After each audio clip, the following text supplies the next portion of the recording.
is the crew members on board the space station will usually get NASA TV pumped up to them anytime their crewmates are launching or landing. So they're able to watch their friends and former crewmates as of just a few hours ago return home. So Chris, if you're watching, hi. Great question. Another one comes to us from Ruhr Rocker. Does the Dragon capsule have windows where Bob and Doug can look out? Absolutely. Actually, one of my favorite pictures that Doug Hurley has posted on Instagram to date was actually one of the first pictures he posted at the beginning of this mission was a shot of what he could see outside of Crew Dragon's windows. There is a window located on either side of the side hatch, and it certainly will provide visual confirmation that re-entry is happening. Like Dan mentioned before, they'll be able to see a little bit of the energy that's being expelled during the re-entry period. Some of those pieces of the ablative material, as they heat up and are designed to flicker away, they'll actually be able to see that from the windows themselves. So it'll be quite the fireworks show. All right, our next one comes from Joe. Wants to know, does the Dragon capsule have Netflix? Another important question. Yeah, the answer to that is no. As our views here of the capsule cycle through, we'll be able to see what their screens look like. There we go. So there in the center screen, we actually have the ground tracking map. As you can see there, actually it might be kind of hard to make out, but Dragon is actually crossing over the Atlantic Ocean, now approaching what looks like England and Ireland. So it will be crossing over into Europe soon. And also on those screens to the left and the right of that ground track screen were their telemetry screens. So those will be the interface that they use during the deorbit burn, and that's what they'll essentially use to make sure that everything is looking good and performing nominally. Yeah, and I mean, that center screen that you just saw, that's essentially the same map that we've been looking at throughout our coverage here today. So they're looking at a lot of the same data that we're trying to give you guys down here on the ground. Just where are they over the Earth? Because it can be a little disorienting to look out the window and figure it out quickly. But they're able to see just how far along their orbit they are, where those milestones are coming up. So they can just, again, they're in a monitor mode and they're ready, locked and loaded to jump in if required. Our next question comes from Roshan, who 7-year-old Ian wants to know, why is the Dragon capsule cone-shaped? For a very specific reason, and it's why a lot of spacecraft are in the capsule shape.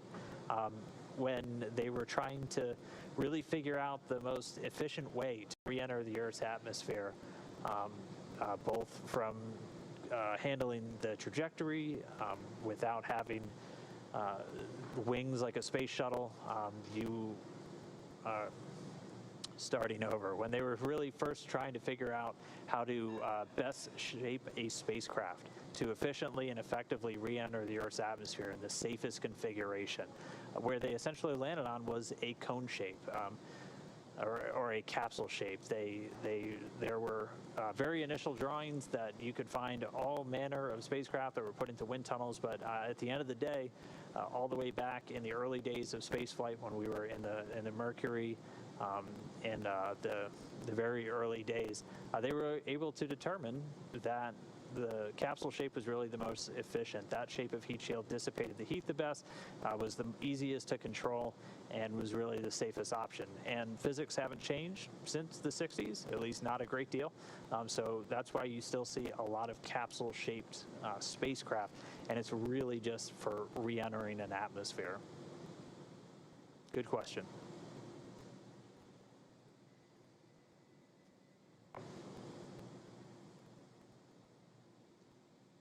So there on your screen, again, we have live shots coming from Dragon Endeavour as it is making its way back towards Earth. We are approaching the final steps of the day of the mission, in fact. And at 11:48 a.m. Pacific, 18:18 a.m. or p.m. Excuse me, Universal. We will have the splashdown of Dragon Endeavour. So right now, Bob and Doug are essentially cycling through, preparing for what we call deorbit burn initiation. This will be where the deorbit burn is what will be placing Dragon on its final trajectory to a specific landing location. That location there were 7 possible ones. We determined the best one for today's reentry to be off the coast of Florida near Pensacola. The recovery vessel Go Navigator is in place, ready and waiting. And seems like Bob and Doug are pretty comfortable there. They are in their spacesuits. The leak check has been performed, and we got the call out that it was nominal, so everything good there.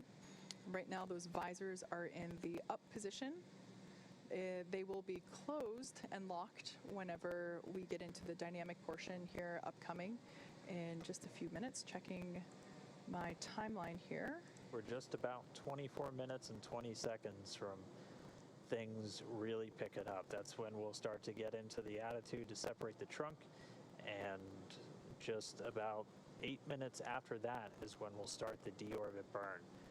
And again, that'll be the longest burn of Dragon's return journey. The latest timeline we got had it lasting for about 11 minutes and 22 seconds. It'll be the last firing of those forward bulkhead thrusters. The 4 Dracos at the very top of Dragon that'll eventually be covered up by the nose cone following the deorbit burn. And as we've said before, that deorbit burn is what commits them to coming home. When that happens, that capsule is re-entering the Earth's atmosphere, and that'll put them essentially on a collision course with planet Earth. It lines up their orbit to intersect with that splashdown point in the Gulf of Mexico.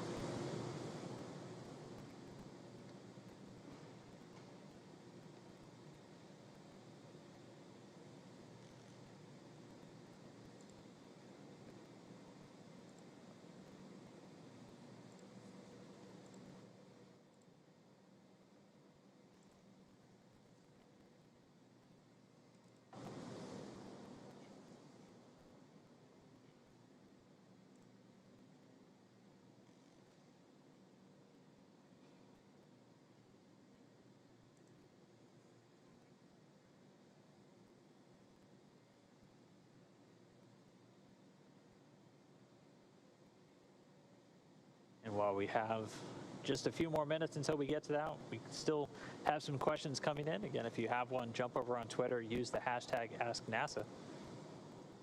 This one comes from Scarif Survivor, who wants to know, does Dragon lose radio data contact with satellite or ground stations during re-entry?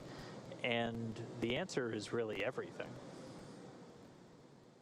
As that plasma builds up around the spacecraft, it essentially prevents signals being sent or transmitted or received by Dragon's antennas around the outside of the spacecraft. So it's both satellites and ground stations that it won't be able to communicate with. But again, Dragon continues flying itself.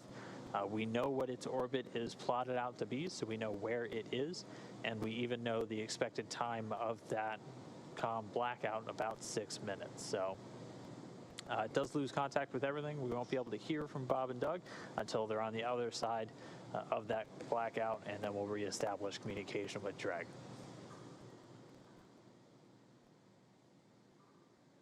All right, we have another one from Nettie Banda. Wanted to know how many seats are in Dragon. So as you can see on your screen there are actually, I guess one is hidden, there are actually 4 chairs there available. We will be utilizing all 4 seats on the Crew 1 mission launching later this year, currently targeted for September. Right now, Bob and Doug are only occupying 2 of them, as this is a demonstration mission. So yeah, we will be utilizing all 4 of those seats in future missions, but as of right now, I believe it was on the launch portion of the mission, one of those seats was occupied by Tremor, who, if you've been following along, is the sequin dinosaur that was voted on by the 2 sons from Bob and Doug as what should be the zero-G indicator. So Tremor was strapped into a seat during ascent, and when they got the okay to release him, he started floating into the capsule and gave us its sequined glory there on the edge of space. All right. Well, again, just another time hack as we're coming up on these. We're just a little over 20 minutes from the start of all of our deorbit burn sequencing starting.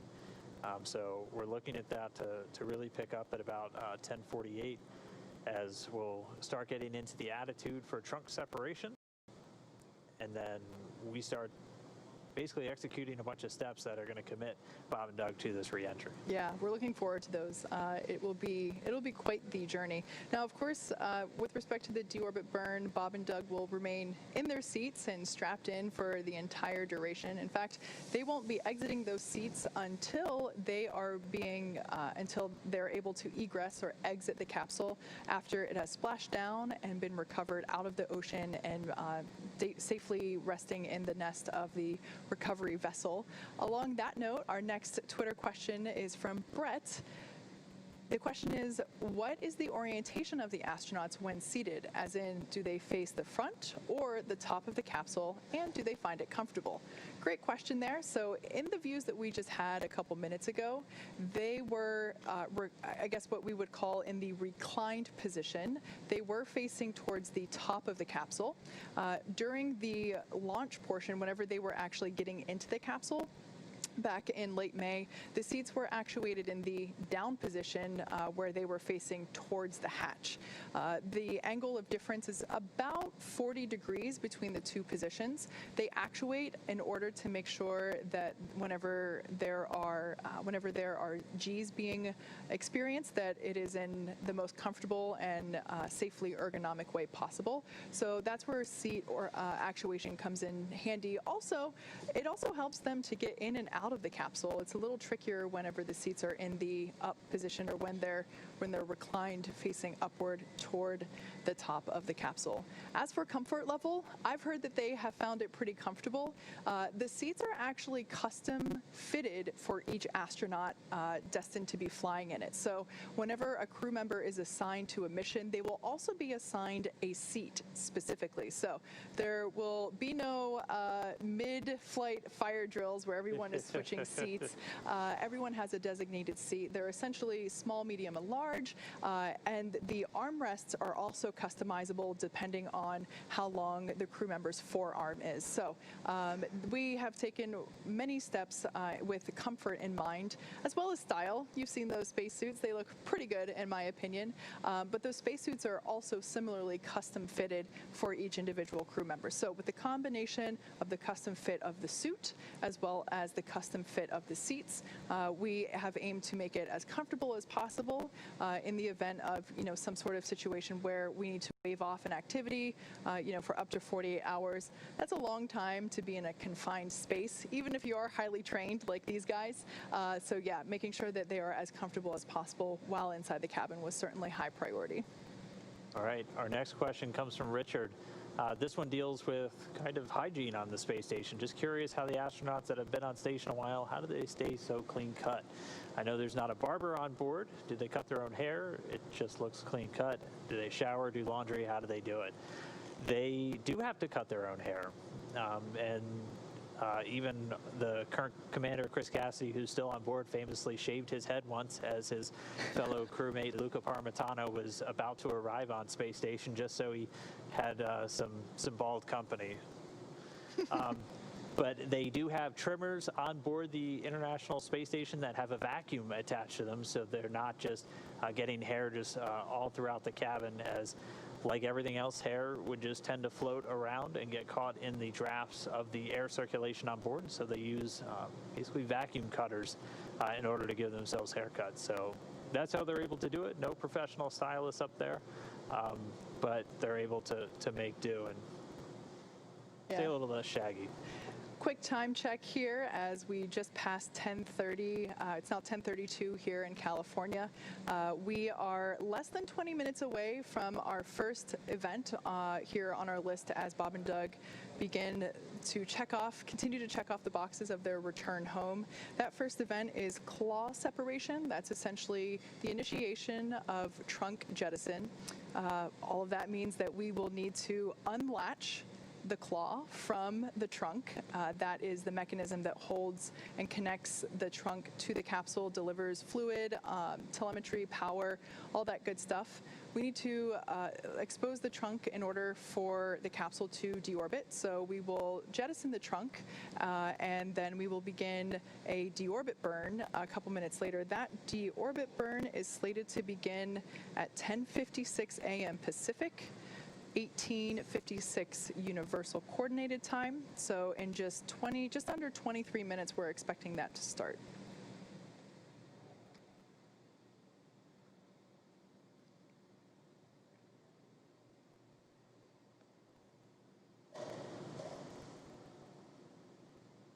Once again, if you're just joining us, we've got some live views inside the Dragon Endeavour capsule. Bob and Doug there in their seats as they are making final preparations and doing final reviews as we get ready to initiate the deorbit sequence. Closest to the camera there is NASA astronaut Doug Hurley, and further away from the camera is NASA astronaut Bob Behnken. These are two incredibly wonderful humans. We affectionately call them our space dads here at SpaceX. It's been such an honor to be able to fly them. Of course, Doug Hurley was actually the pilot of the final space shuttle mission, STS-135, back in 2011. And honestly, when I heard that he was assigned to this mission, I cried because, just of that final mission to the space station in this capacity is so cool, and I've loved following this mission since the moment that we started training for it here in Hawthorne.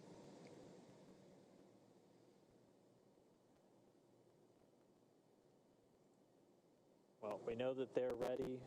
They've done all of their suit checkouts, everything to get themselves to this point. And once we begin these events, they're going to keep a very close eye, as again, crew is always in the loop to step in.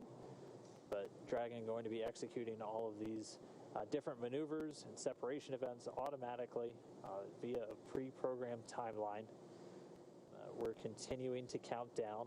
We'll have our first maneuver in a little under 13 minutes. We're a little over 15 minutes from the claw separation. That claw connecting the service module to the Dragon capsule itself. A series of quick disconnects will retract, cutting off any of the fluid and data paths between the two. And then shortly after that, just a few seconds later, the trunk will separate. And then we will be just less than 5 minutes away from that deorbit burn. Again, deorbit burn expected to last 11 minutes and 22 seconds.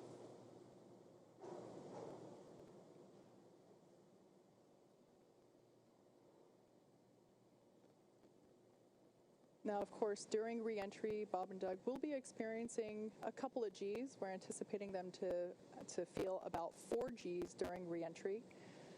This will make it a little difficult for them to move their arms around. Not impossible, but essentially what they're doing right now is reviewing all of the event details for splashdown, making sure that and I've said this before, they have rehearsed this both they've rehearsed the sequence of events in person with the recovery team, as well as through simulations here at Mission Control, or at SpaceX headquarters in Hawthorne, California. So at this point, because it will be difficult for them to maybe flip through to the exact part of the procedure they might want to review during the actual re-entry event itself, they are reviewing those now in preparation for that splashdown, or for the re-entry sequence. We've got another Twitter question. This from Laura Mountain. This one's pretty cool. Is it quiet in the Dragon, or does it sound like an airplane? Well, it doesn't sound like an airplane, at least not right now, as they're still flying through the vacuum of space. There's none of that rushing air. They'll get some of that once they're further down during their descent. And then they're also able to hear when the Draco thrusters fire. And one of the really cool things they've done to train the crew is SpaceX had a number of microphones placed throughout the cabin during that Demo 1 flight last year. And they were able to record what it sounded like inside through all of the major burns, the launch, the descent and landing, everything.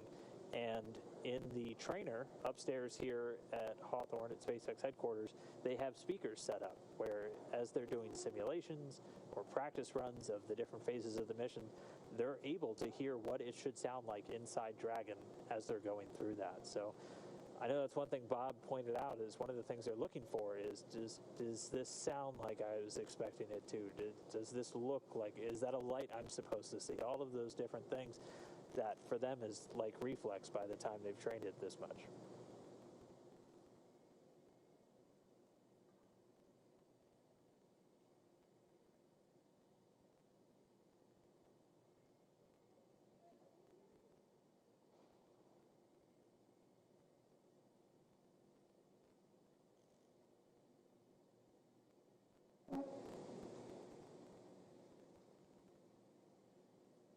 All right, well, at this moment, we are less than 10 minutes away from this sequence starting. We are just about 9 minutes away, in fact. And first, we'll see that maneuver where we'll get in the proper attitude or point Dragon really in the right direction for the claw and trunk separation. We're essentially going to do a 90-degree yaw maneuver, turn Dragon sideways to make sure the trunk goes out and away, not coming out in front of or behind the capsule, essentially re-entering the atmosphere with the capsule. We're going to avoid that. And then Dragon will position itself for the deorbit burn. It's going to point those forward bulkhead thrusters into the direction that it's currently traveling. This is called a retrograde maneuver, and this is done specifically to, we're going to slow the capsule down, but more than anything, we're changing the perigee or the lowest point of the capsule's orbit. Again, essentially putting it up on an intersection point with that spot in the Gulf where we're coming home.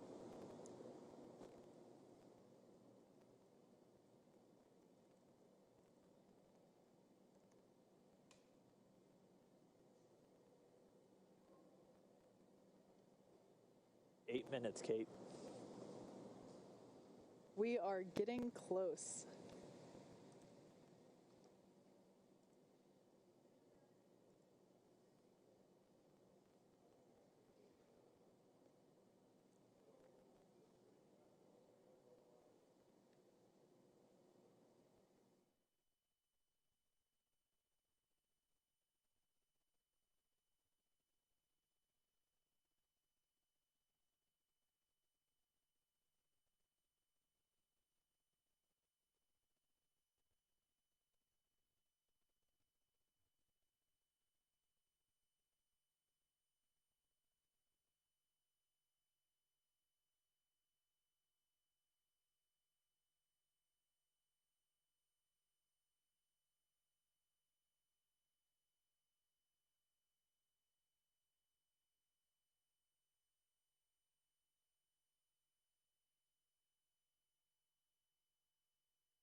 Dragon SpaceX for deorbit sequence.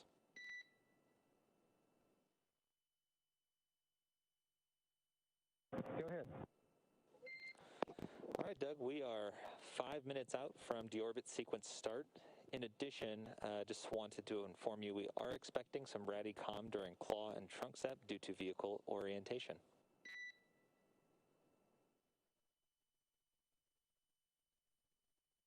Okay, copy. We see 445 left for the slew, and then Radicom during the claw step. Good read back, Doug.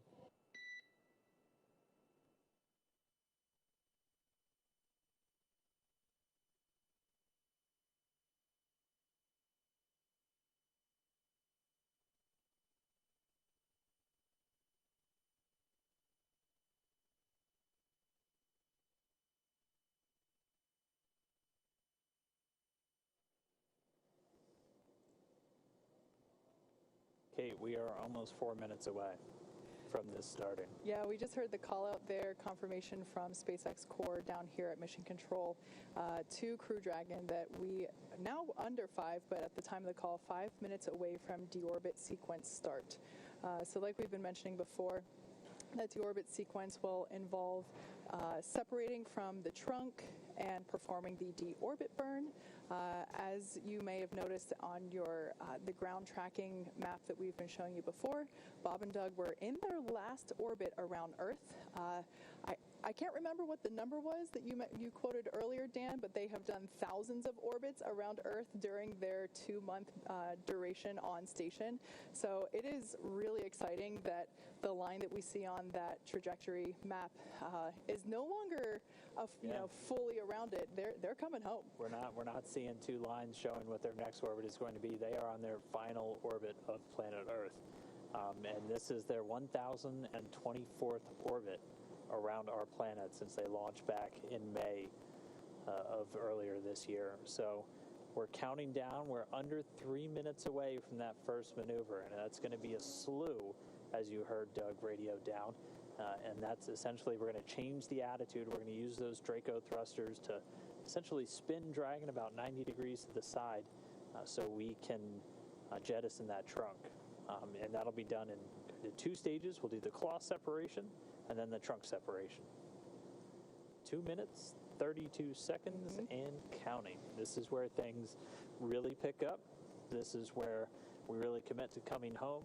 And this is where we're in kind of the final stages of Bob and Doug's trip in outer space. And pretty soon we'll be seeing them in the Gulf of Mexico. Yeah, well, they are staying comfortable and continuing to monitor data and telemetry in the vehicle. Dragon is actually doing a couple of things itself to prepare for this deorbit sequence. Again, it's doing these things autonomously. It's isolating the thermal control system loops from the radiator. This is the system that will help keep Bob and Doug cool while they are re-entering the atmosphere. Like we've said before, the external temperature will reach 3,500 degrees Fahrenheit, and that thermal control system is what helps keep them cool during that time. Also, Dragon is initiating the separation of the claw mechanism, which will terminate the data, the power, and the fluid connections between the capsule and the trunk. So right now, the vehicle is preparing to execute that, and we are anticipating execution of claw separation in 3 minutes and 35 seconds. So, we've been here for 10 hours, Couple hours. I think, at this point. The webcast as a whole has been going on for almost a little bit less than 24 hours. So, we're in the final moments here as Dragon is beginning its journey home to bring Bob and Doug back to Earth. Yeah, this is the moment that Dragon is in a position to start coming home. The recovery team's already on station. They have been for a while out there off the coast of Pensacola. We are less than a minute from starting all of these carefully choreographed sequences to essentially split Dragon in half, get rid of that trunk so we have the capsule, point the heat shield back down towards Earth following that deorbit burn, and then we bring them home. We are just about 30 seconds away now from maneuvering Dragon to get ready to get rid of that claw first and then that trunk separation. There will be about a 35-second difference or 35-second jump from separating the claw to separating the trunk. And we'll keep our eyes on the ground track for you and make sure we get kind of exact locations of when these separation events are occurring. We're looking for both the claw and the trunk to separate cleanly, and then it'll be less than 5 minutes until we do the deorbit burn. Yeah, and after that, it'll... Dragon SpaceX, deorbit sequence start. All right. Great news. Never copied. All right, so the Draco thrusters on Dragon starting to fire. It's now moving its way over to the trunk jettison attitude. We should be about 2 minutes away from the claw separation.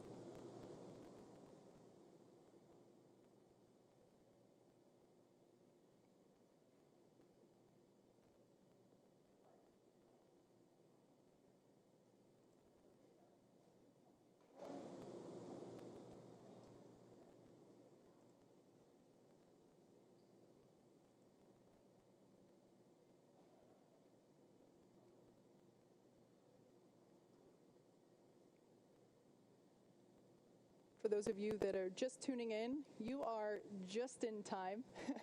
At this point in the mission, we are now beginning to execute the final steps of Dragon Endeavor's return to Earth. Right now, we are performing the claw separation slew, which basically means Dragon is maneuvering itself into position, into the proper attitude in order to separate the Dragon trunk. And that will be initiated first by separation of the claw. The claw is the mechanism that attaches the trunk and the capsule together. The claw is what delivers power and telemetry and fluids, and we need to expose the heat shield. Right now the trunk is blocking that. So we will jettison the trunk, and we will then have allow us to maneuver into the proper attitude to perform the deorbit burn, which Dragon has performed a number of burns so far overnight and early this morning. And this will be the final burn that the vehicle has to perform for this mission.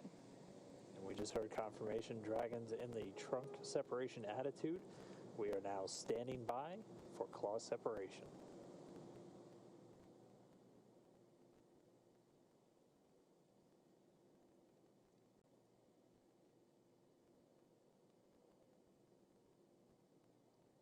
And we just heard confirmation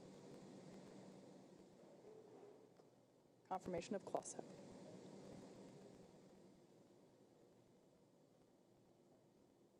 And with the claw separated, we're now standing by for the trunk separation in less than 30 seconds.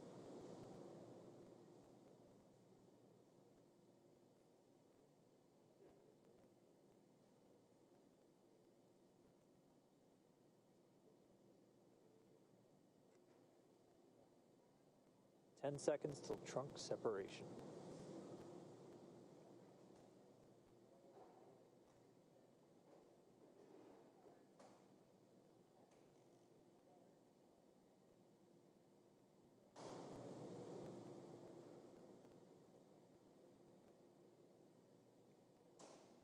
And we just heard confirmation of trunk separation. The trunk separation coming at 10:52 a.m. Pacific, with Dragon flying over the Indian Ocean just off to the west of Australia.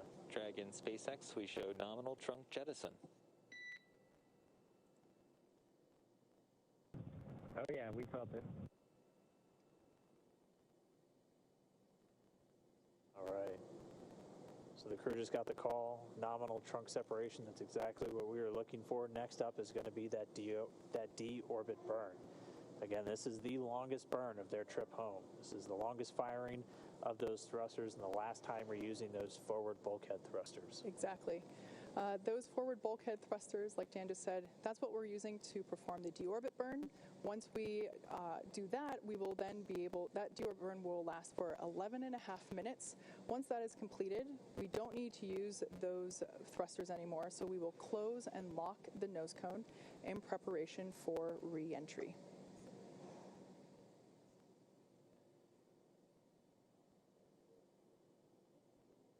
So we're a little under 3.5 minutes from the start of the deorbit burn. Again, our sequence of events has started. We're able to separate that claw at 10:51 a.m. Pacific. It's 17:51 GMT or Universal Time. And at 10:52, just a minute later, the trunk separating while Dragon was flying just off to the west of Australia. So claw separated, trunk separated. Next up, deorbit burn. Yeah, right now, Dragon is running exclusively on battery power now that the trunk is separated. Also, right now, telemetry is looking really good for the vehicle. The nitrox system is primed for cabin and suit cooling, and the heat shield is exposed and ready for atmospheric re-entry. Like I said before, that nitrox system, which is essentially the air that we breathe every day down here on Earth, nitrogen-oxygen combination, a mixture. It's the same stuff that they put in your scuba tank if you are a scuba diver. The nitrox system is used to cool the cabin and the suit to keep the crew comfortable during the re-entry phase. They will actually have cold air flowing through their suits themselves, as well as through the cabin itself. So a two-pronged approach to maintaining a comfortable temperature there inside the capsule. Like we said, the next event that we have coming up will be the deorbit burn, which we're expecting that to commence in 1 minute and 40 seconds.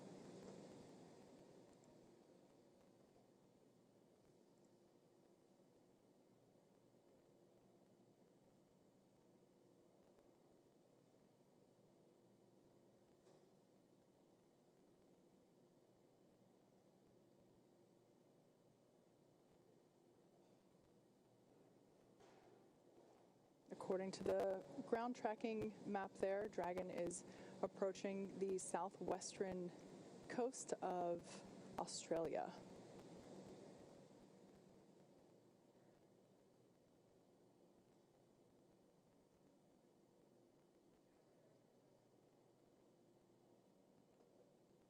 We are less than a... We're excited. Jinx. We are inside a minute to deorbit burn. And again, one more time, this is the long one. This is expected to last 11 minutes, 22 seconds. This is that burn that commits the Dragon to re-entering the Earth's atmosphere. And you can get kind of a sense of just how far they're going to go.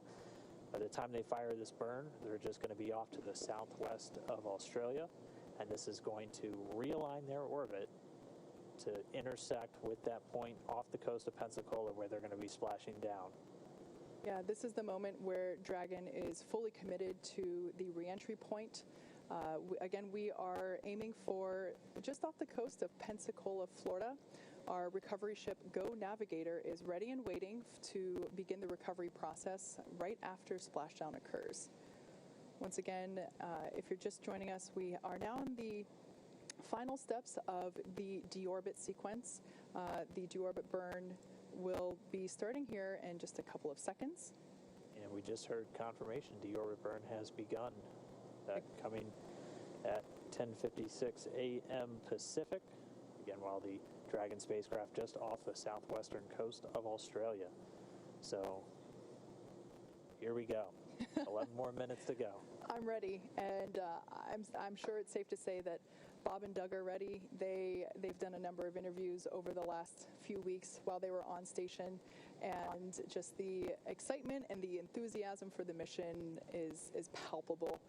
Just the opportunity to be able to fly these two incredible humans to the International Space Station and back is such an honor, and we're just really excited to get our space dads home safely and back to their families as quickly as possible. This deorbit burn that we are currently in, it will last 11 minutes and 22 seconds.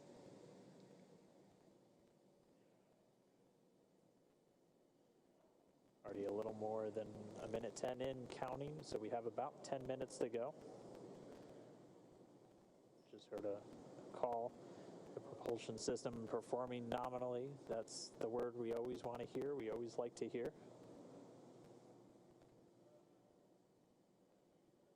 So just under 10 minutes to go left in this burn. And all within the last 10 minutes, Again, it seemed like we had slow progressive events all morning, and then boom, within the last 10 minutes, we had a couple of things happening.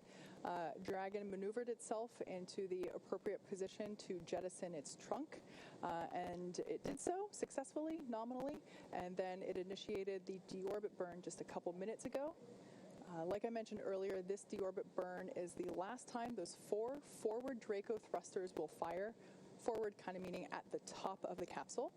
Dragon Endeavour has not yet entered Earth's atmosphere, but this deorbit burn is what will line the vehicle up and put it on its final trajectory to the landing site in the Gulf of Mexico.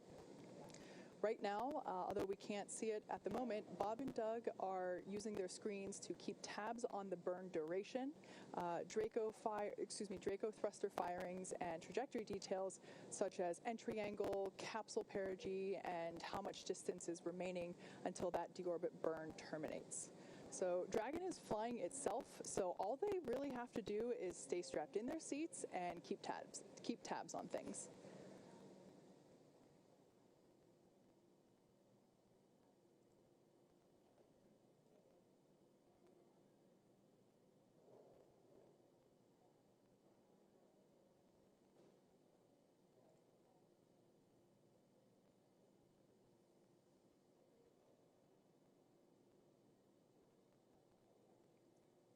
So while this burn is completing, again, we're just a few minutes into it. It'll last 11 minutes and 22 seconds.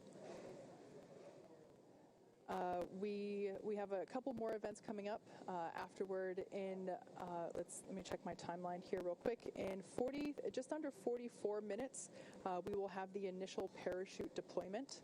So that is essentially when we will be deploying the drogue parachutes, the small parachutes that are designed to further slow down the capsule as it is re-entering the atmosphere, as well as stabilizing it.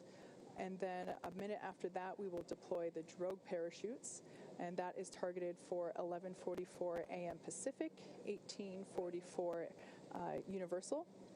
And then just a couple minutes after that, we will have splashdown. So again, that's all in just under 44 minutes. Right now, we are performing the deorbit burn. We've got a little over 7 minutes left in this burn. And the only performance call we've gotten so far is everything's still looking good with the propulsion system on Dragon. Once this burn completes, we will have kind of a couple minutes, about 3 minutes to catch our breath before things pick right back up and we get the nose cone closed. And then there'll be a bit more of a gap, and at that point, they will maneuver Dragon to its entry attitude, essentially heat shield pointed down and into the line of velocity, and that heat shield protecting them from the heat of re-entry. Temperatures getting up to about 3,500 degrees on the Dragon spacecraft. But everything looking good. We're about 5 minutes into this deorbit burn. Again, it started right at 10:56 a.m. Pacific time, 17:56 GMT. Dragon was flying about 260 statute miles just off the southwestern coast of Australia.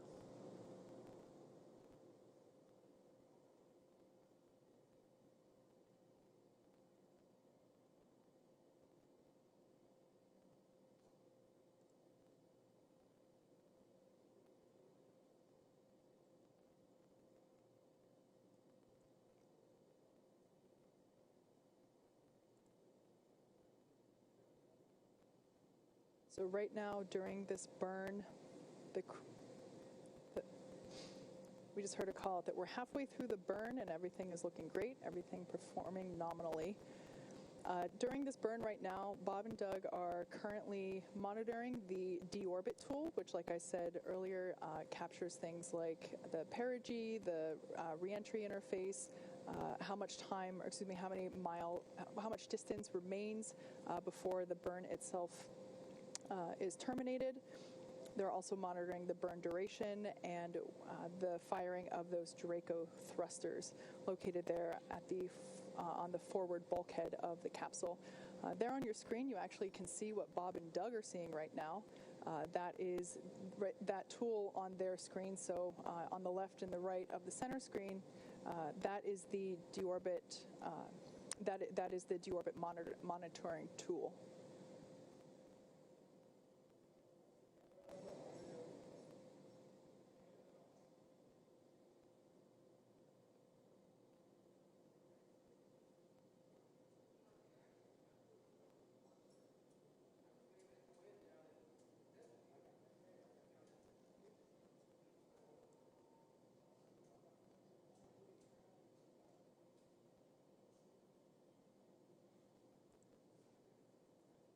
Just past 7 minutes into the burn, a little over 4 minutes remaining. Everything's still looking good with Dragon Ship Endeavor's deorbit burn to commit it to coming home.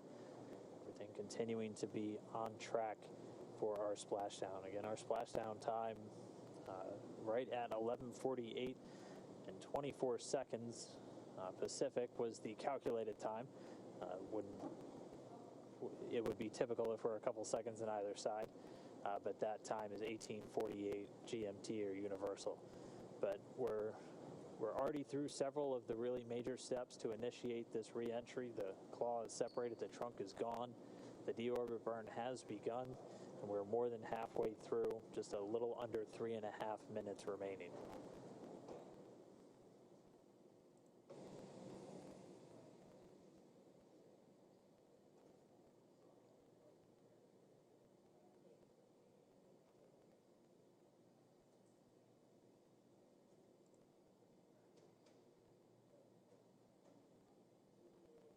There on your screen is a shot of our Mission Control Center here at SpaceX headquarters in Hawthorne, California, where the Dragon operators and mission leaders are there monitoring Dragon's progress. They continue to watch the propulsion data and all the GNC data, making sure that everything is looking healthy and nominal.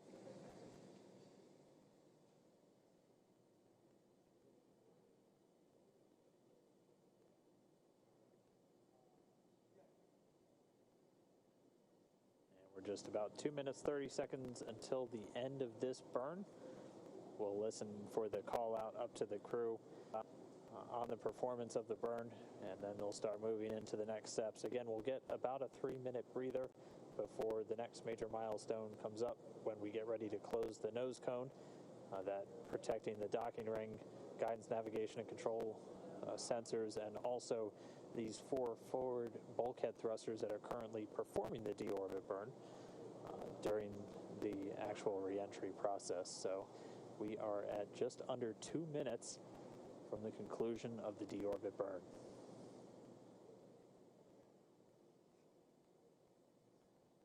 Again, Dragon is committed to its splashdown point.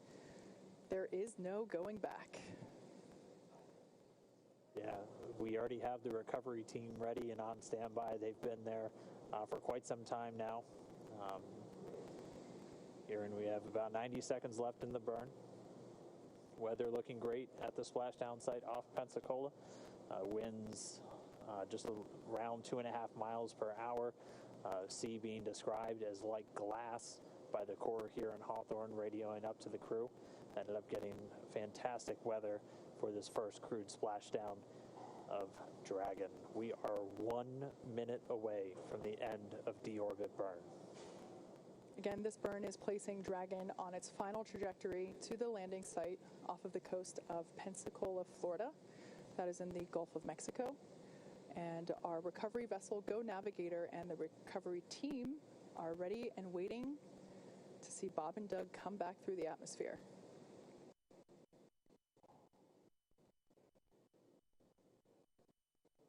Like we said, this deorbit burn, during this deorbit burn, we're not entering the atmosphere just yet. That won't happen for about an hour.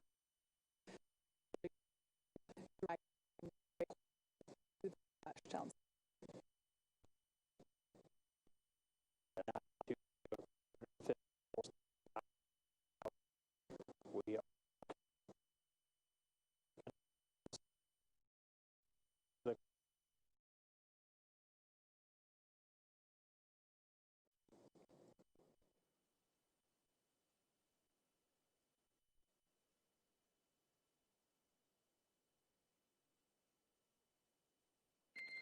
Dragon, SpaceX, deorbit burn complete, performance nominal, nose cone closure initiated.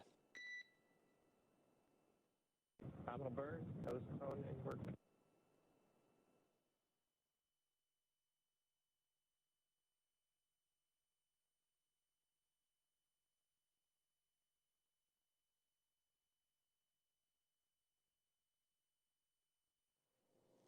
all right.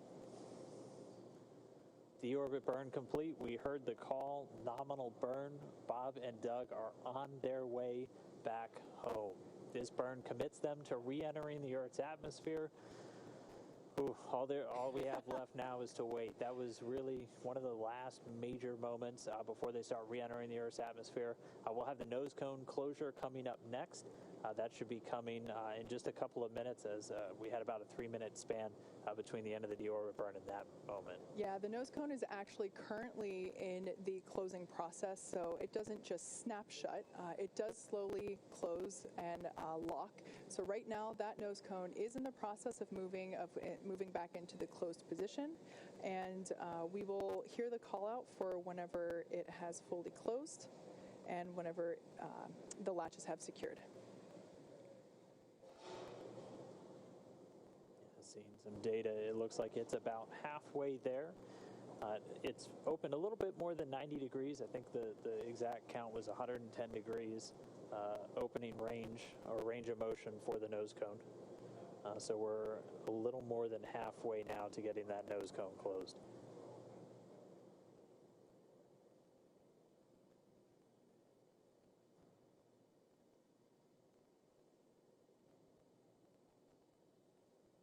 So I have just heard that we have a visual on nose cone closure. So it'll take a minute for the hooks to close in. They close in a series, so the first series will close and then the second will follow, and that'll take about a minute to complete.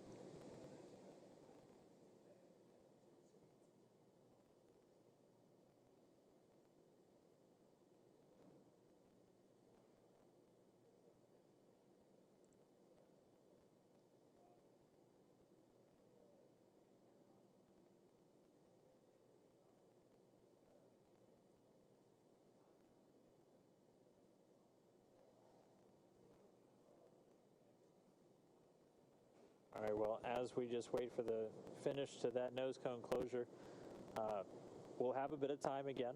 We'll have about 20 minutes, or a little over 21 from right now, until we really start re-entering the Earth's atmosphere. We're expecting that entry interface in about 21 minutes. And then right around that time, we'll also be looking for that blackout we've been talking about. We've had a little bit of what we call radicom at this point, so you'll hear kind of some sporadic interruptions in the audio transmission just because of how Dragon was oriented for the trunk jettison and for the actual deorbit burn. But that blackout period will be due to the plasma that builds up around the capsule, interfering with those antennas either sending or receiving data.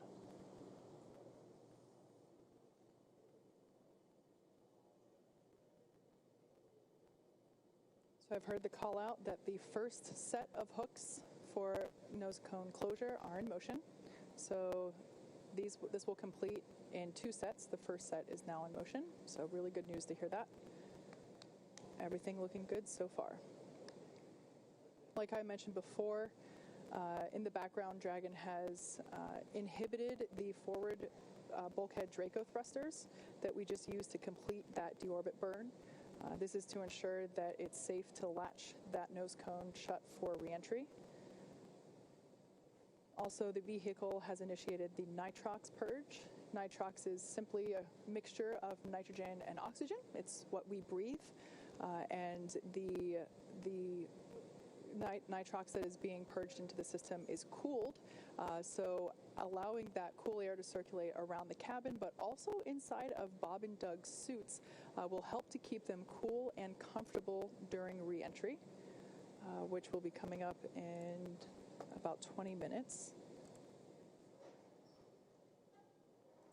We're currently tracking 23 minutes and 20 seconds until entry begins.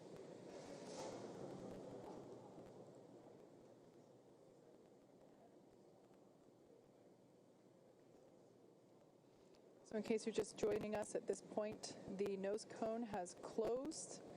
The forward thrusters have been disabled, and we are latching the nose cone. Currently underway with the first set of hooks, the first of 2 sets.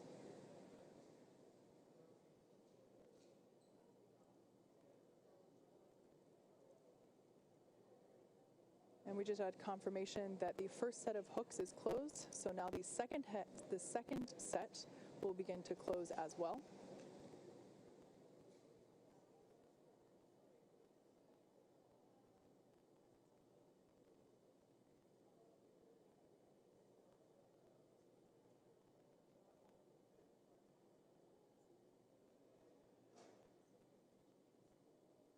As we mentioned, after this nose cone's fully closed, we'll have a couple of minutes to catch our breath again, about 20 minutes or just under 20 minutes until Dragon will start to maneuver itself to the entry attitude, essentially pointing the heat shield in the direction of travel as it's going to be leading the way through their reentry through the Earth's atmosphere.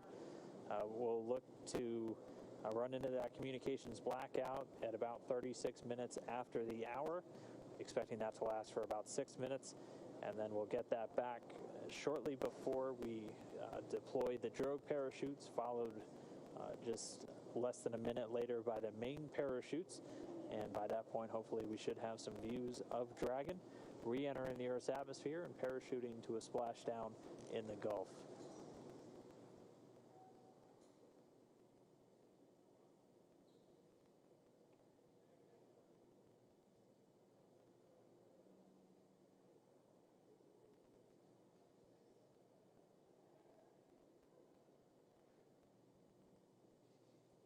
So there in the front row of Mission Control in the center, you can see CEO Elon Musk and our President Gwen Shotwell sitting side by side at those center consoles.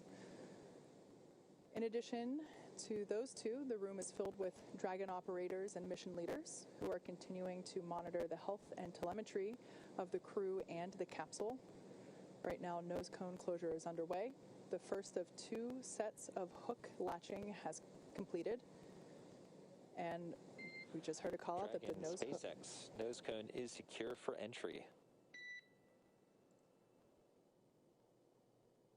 Copy, we see you on board. All right, great confirmation there. Back and forth from Mission Control here to Bob and Doug up in Dragon Endeavour.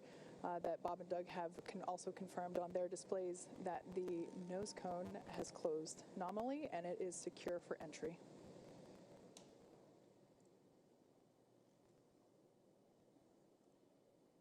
So that nose cone close completion. A lot of tongue twisters with this right now. Coming with Dragon still flying over the South Pacific. It is on its way home. We're going to gradually start to see its altitude dip. Right now, already only 207 miles over the Earth's surface. It was at about 260 miles when it was still over on the other side of the Pacific Ocean off the southwestern coast of Australia when it fired its engines for that deorbit burn. So its altitude going to continue to drop. Once it gets to about 100 kilometers in altitude, or about 62 miles, it's going to begin what's known as entry interface. And that's when it really begins to start to feel the effects of the Earth's atmosphere. Will once again be experiencing lift and drag as it's no longer in that near vacuum environment in low Earth orbit.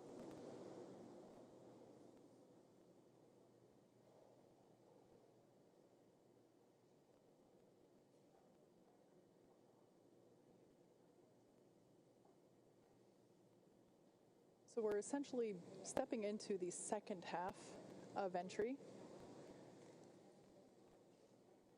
Dragon is now beginning to flush nitrox into the cabin and continuing to top it off in Bob and Doug's suits as well. Again, this is cool air essentially flowing through the cabin and the suits. This is what will allow them and the cabin itself to remain comfortable during reentry while those external temperatures reach 3,500 degrees Fahrenheit.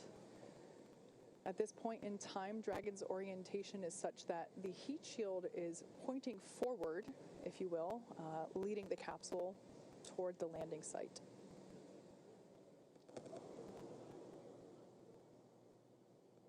If you've been following along over the last couple days, you know that weather has been a big ticket item for us. The recovery team has been busy over the last week working to determine the selection of a landing site. In order to increase the options for space station departures, the team identified a total of 7 possible splashdown locations. In order to meet NASA's timeline requirements for crew recovery, these potential splashdown locations have to be close to a port, and they have to be close to medical facilities.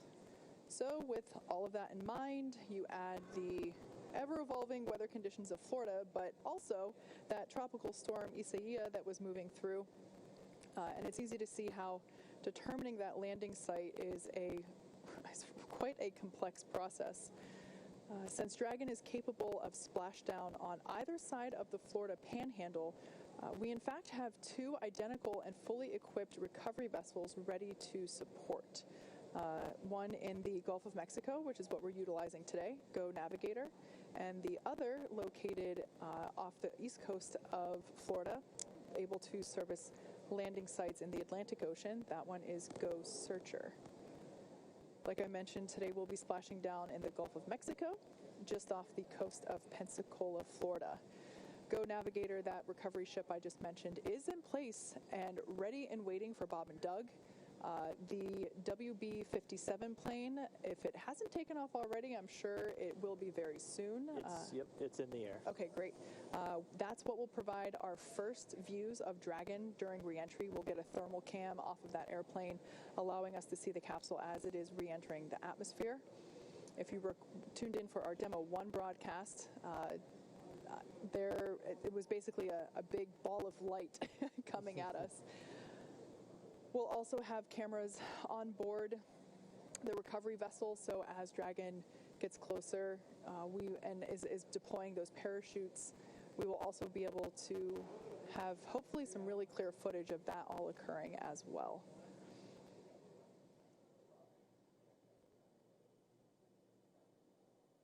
All right, so Dragon's altitude continuing to dip. Right now about 174 miles over planet Earth. We're under 11 and a half minutes from where we expect to hit entry interface. So that's where Dragon will really start feeling the effects of being in a denser atmosphere. And then we are still tracking that blackout to come right around that same time. We are under 27 minutes away from splashdown. So we are under 27 minutes away from Bob and Doug being on planet Earth for the first time since May 30th.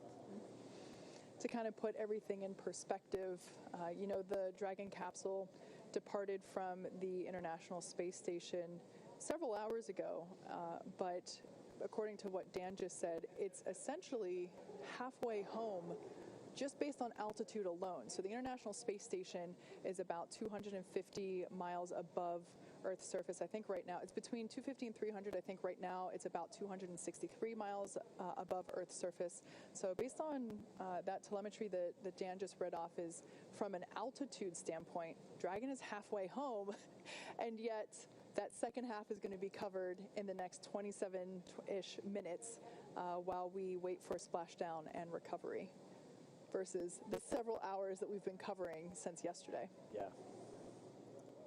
Yeah, and we will continue to see its speed drop as it's dropping out of orbit. It's starting to hit the atmosphere. It's starting to slow from the effects of that friction, generating the heat on the heat shield and building up the plasma eventually around the spacecraft. Its speed's going to continue to drop. It's already below 17,000 miles an hour, and it'll drop to essentially a terminal velocity of about 350 miles an hour right as those drogue chutes deploy. And those are going to pop out when sensors on the Dragon spacecraft, both GPS and pressure sensors, tell the spacecraft it's at the right altitude, and then those will automatically deploy. Those drogues coming out of the top section of the spacecraft using 2 mortars, or pyrotechnics essentially, to deploy those to do the initial slowing and stabilizing of the Dragon capsule. Yeah, then after that, the main parachutes will pop out and further decelerate it to about 119 miles per hour. And then that will continue to decelerate. And by the time that the capsule is splashing down in the Gulf of Mexico, it's only going 15, 16 miles per hour. So significant reduction in speed there over just the course of a couple minutes. That, of course, is a pretty comfortable speed. The way that the astronauts have described it previously with other types of missions also landing down, doing land landings at about the same rate. They said it feels like you're in a minor fender bender. Yeah, you're definitely running into something. You'll feel it, but they do a lot of work with the seats and the restraints with these crew members just to make sure, while it may be a fender bender, you got more than a seatbelt essentially holding you in. So they're very secure in their suits and in their seats, and they're going to stay in there even after Dragon touches down. We'll still have communication with Dragon. Once they're in the water, it'll stay powered on. Probably most importantly, the air conditioner will continue to work while they're in the capsule in the now Gulf of Mexico, and much warmer temperatures than they've seen for the last couple of months. And we'll still be able to talk to them from here in Hawthorne, and the recovery teams will be able to as well. Yeah. One of the things we might see them do, depending on sea states and everything after they touch down and the crew themselves, they'll still have a couple of demonstration tasks potentially to carry out. They have a satellite phone inside of the capsule that has its own satellite antenna integrated into Dragon, and they're able to use that independent of Dragon's communication system. So one thing we might hear them do is do a test call on that to the teams here in Hawthorne. We wouldn't be able to hear the call, but you would hear the go to do it over the Dragon to ground audio that we've been listening to this entire time. So still have a couple of demonstration steps, essentially, as, again, this is a test flight.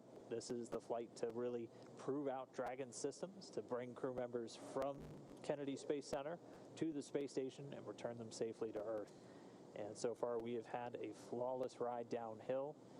We've completed the deorbit burn. Dragon is continuing to drop down. It's right now at about 132 miles over the Pacific Ocean. Pretty soon we're going to see its ground track cross over Central America, out over the Gulf, culminating in that splashdown in the Gulf just off the coast of Pensacola.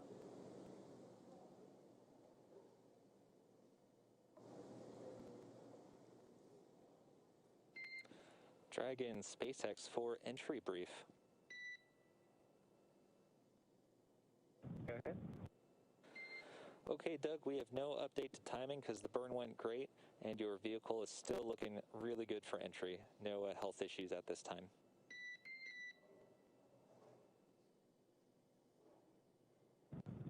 Okay, Dragon copies. Thank you. In addition, the recovery team is go and the weather is still great. Winds are about 2 knots and waves about 1 foot.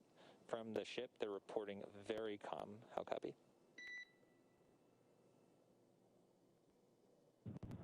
Copy. Good weather at the landing area. Thank you. Okay, and last piece is that we do expect some additional RADICOM during entry prep 2 due to vehicle attitude. So if you can get us your entry check report a little bit prior to entry prep 2, we'd appreciate it. Copy. We'll go. Okay, thanks, Doug. So there we just had a bit of a briefing between Mission Control and Bob and Doug up in Crew Endeavour, just confirming with them that the deorbit burn was great and that the timing on their pads doesn't need to be updated.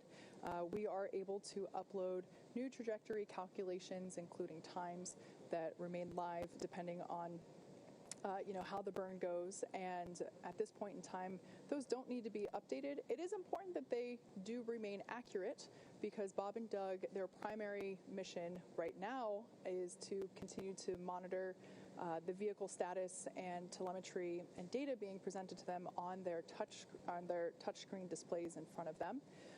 And so during the more dynamic events, they certainly want to be aware when things like parachute deploy will be happening and when splashdown is expected. So making sure that the timeline of events, the sequencing is accurate is certainly important in order for them to stay aware and updated of upcoming events. Just another quick position check. Dragon still out over the Central Pacific, down to about 108 miles in altitude. We're expecting that entry interface to come up in the next 4 minutes or so. Again, at that point, Dragon should be at an altitude of right around 62 statute miles, or about 100 kilometers. and that's when it really starts to feel the effects of the atmosphere. It starts to experience the lift and drag and other atmospheric effects it's been free from while flying in the near vacuum of low Earth orbit. So continuing to drop in altitude, still looking for an on-time splashdown. Should just be about 19 minutes from now.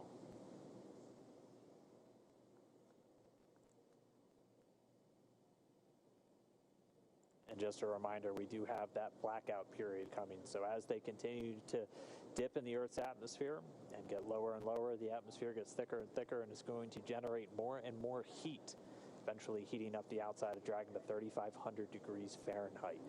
And as it hits that peak heating, it'll also be forming a plasma around the spacecraft. So we do expect to lose comm for about 6 minutes. SpaceX Dragon crew entry preps are complete. SpaceX copies. Entry prep complete. Thank you. The call from Spacecraft Commander Doug Hurley. Entry preps are complete. So they are on board, they are monitoring, they are ready to come home. Yeah, and as of right now, entry prep should have also included final configuration of their flight suits. So we had a question from our social media earlier if the visors will be up or down. Those visors should be down at this point as part of that entry prep check.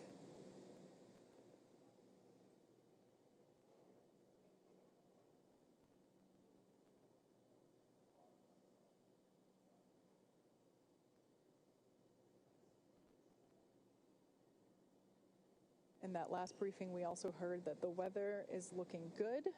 In a previous report, the phrasing was, "It looks like glass." And that is certainly ideal for a water splashdown. That being said, the recovery timeline, Bob and Doug should be out of the capsule within an hour after splashing down. So good to hear that the weather is good. We saw blue skies and a couple of white fluffy clouds out there in the Gulf of Mexico as we got views from our recovery vessel Go Navigator. But glad to hear that conditions are sustaining and that winds also are looking really good, around 2.5 miles per hour. So hardly anything at all. Really couldn't ask for better conditions for a splashdown day. We kind of threaded the needle once again, almost like we did on launch with the weather today. Your upper limits for wind were about 10 miles an hour, so we're well below that threshold for a splashdown today. The Dragon coming up on 82 miles in altitude, continuing to dip down. We're expecting that entry interface to start pretty soon, where the vehicle itself is really going to start heating up. It's going to continue to use its Draco thrusters to maintain its attitude as it continues through the Earth's atmosphere, and we'll have that comm blackout coming up in just a couple of minutes as well.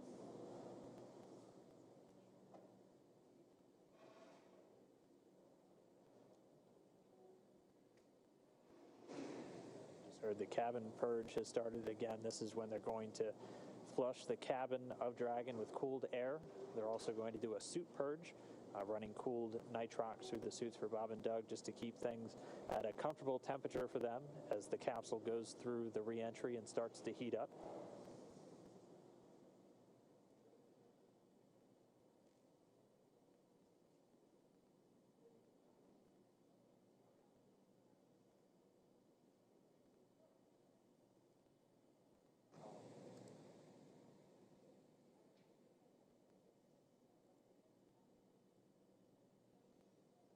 So like we said, we are anticipating a brief blackout period where we're unable to communicate with the capsule. We're expecting that to start in exactly 3 minutes. That will last for 6 minutes total, and during that time we will be unable to command the vehicle or receive telemetry. That being said, Dragon is designed to be fully autonomous, so it's driving itself anyway. So Bob and Doug will stay fastened in their seats. Like I said, that anticipated loss of signal, or as you'll hear it called LOS, is anticipated to last for just 6 minutes. During that blackout period, the capsule will encounter what's known as entry interface. This is when the capsule is now really in the Earth's atmosphere and beginning to be subject to aerodynamic forces. This is also when a lot of that friction will begin to build up and raise the external temperatures. Dragon SpaceX, we show 2 minutes until predicted calm blackout. We will see you on the other side at 1842.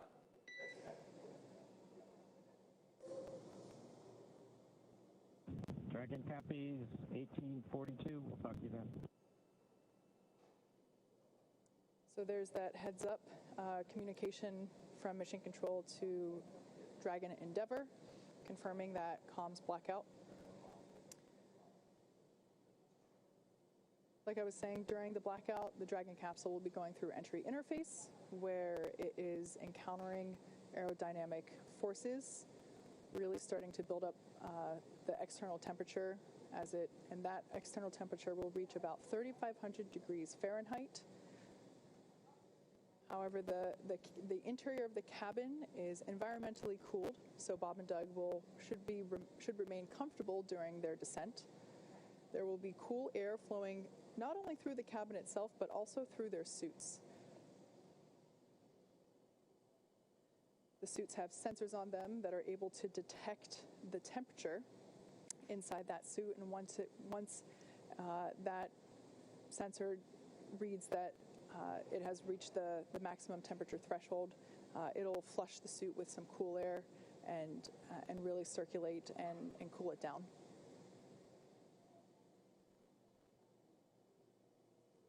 All right, well, we are right around that estimated blackout time. As we heard the call, we'll see them on the other side, expected to regain that communication at about 42 minutes after the hour. So for these next 6 minutes, they're already less than 60 miles in altitude. And this is when the capsule is really heating up during that reentry, reaching temperatures of around 3,500 degrees Fahrenheit. As again, you're essentially hitting the atmosphere at more than 17,000 miles an hour, and the friction building up that plasma around the spacecraft. And that's what's going to prevent us from talking to Bob and Doug or getting data back from the spacecraft for the next 6 minutes. Its flight computers are in control, though. It's going to continue to maintain its appropriate trajectory and attitude, having attitude determination devices on board the capsule, not reliant on communications with satellites. And it's going to continue Dragon down the correct path for this splashdown off the coast of Pensacola. So we are in that blackout period. We're going to continue to stand by until we get them on the other side.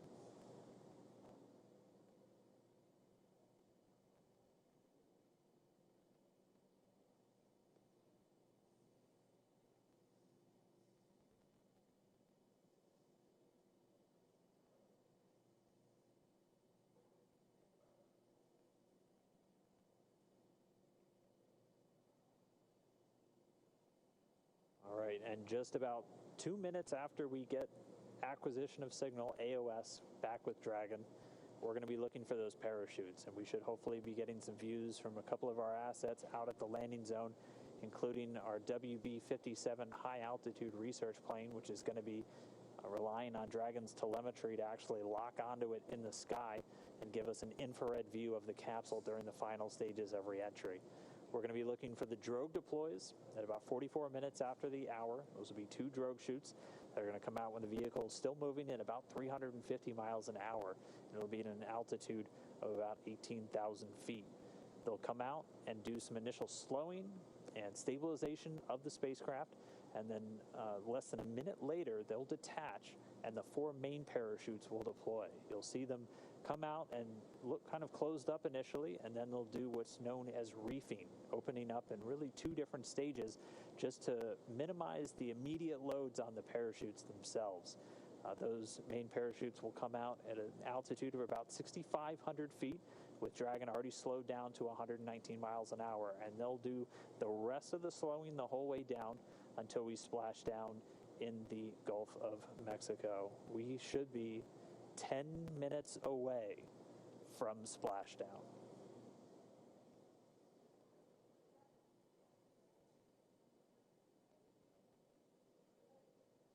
So right now we're getting our cameras on the WB-57 airplane, which is in the area, getting those cameras ready to give us our first glimpse.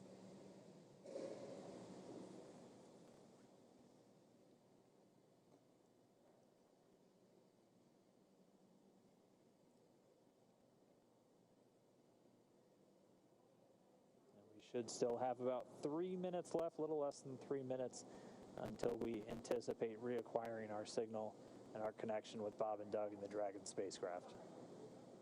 If you're just tuning in, we are in a blackout period that we were expecting.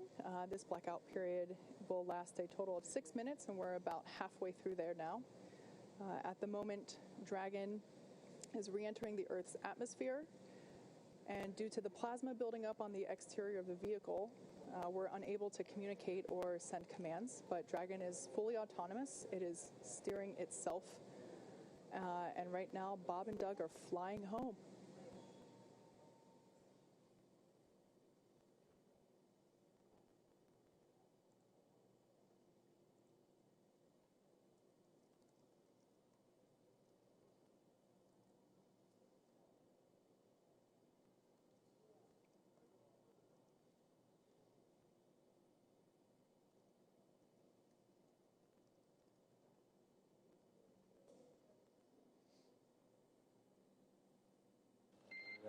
Dragon SpaceX comm check.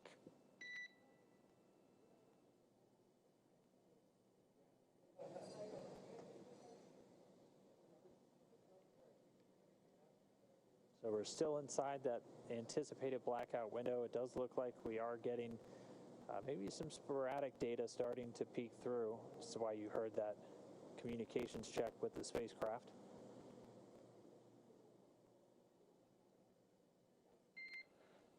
Dragon SpaceX comm check. Endeavour has you loud and clear. We're about 3.9 Gs. Copy, we've got you 5x5 as well, Doug. Looking good, and you can expect an automated chute deployment. Copy. It'll chute deployment. All right, really good news there. We have come out of the blackout period, and we have reestablished connection with Dragon Endeavour, with NASA astronauts Bob Behnken and Doug Hurley on board.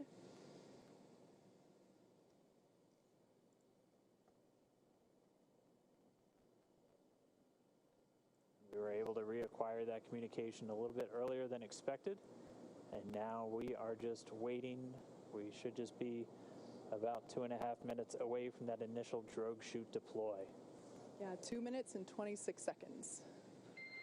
AGPS has converged.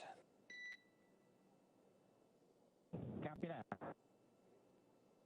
You may have heard earlier that Bob and Doug are currently experiencing 3.5 Gs. Not too bad. That's about what they pulled during the ascent phase. Just like a mild roller coaster.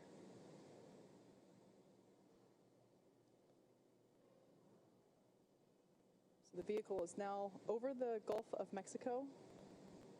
It is approaching the landing zone off the coast of Florida near Pensacola, and there we have our first shot.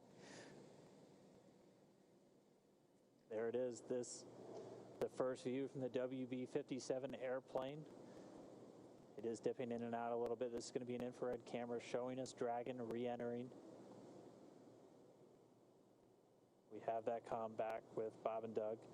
You heard AGPS is converging.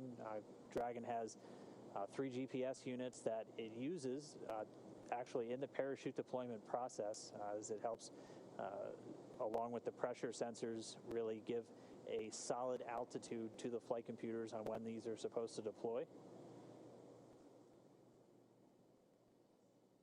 We're standing by for the drogue chute deployments. We should be just under 5 minutes away from splashdown. Passing 15 kilometers, brace for drogue window. Copy, we're braced. Just about 14 kilometers in altitude, 8.4 miles, continuing to descend. There on your screen, we have a shot of the capsule as it is preparing to deploy those initial parachutes, the drogue parachutes. Again, these parachutes help slow the vehicle down even further and help stabilize in preparation for main chute deployment.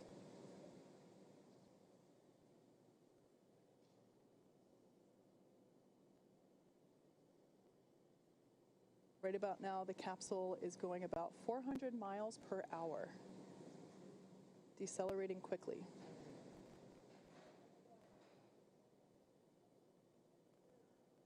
And standing by for drogue deploys.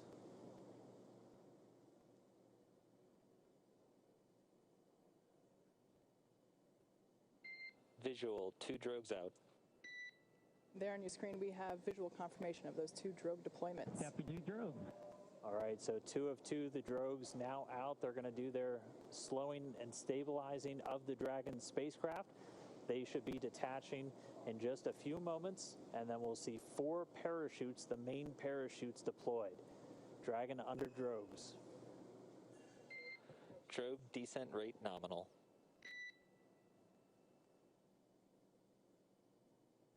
The expected descent rate, the expected velocity under the drogues nominal. We're right at around 150 miles an hour and already dropping. You can see the drogues now detach.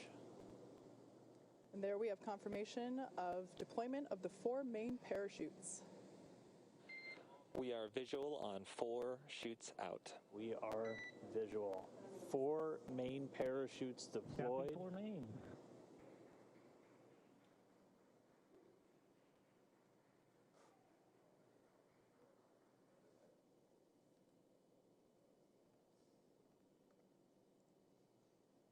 So at this point, the main parachutes have deployed. They are inflating, as you can see there on your screen, continuing to slow Dragon down significantly. We are anticipating splashdown in just under 2 minutes and 30 seconds. And we've already slowed the vehicle down to about 16 miles an hour. It's already less than a kilometer in altitude.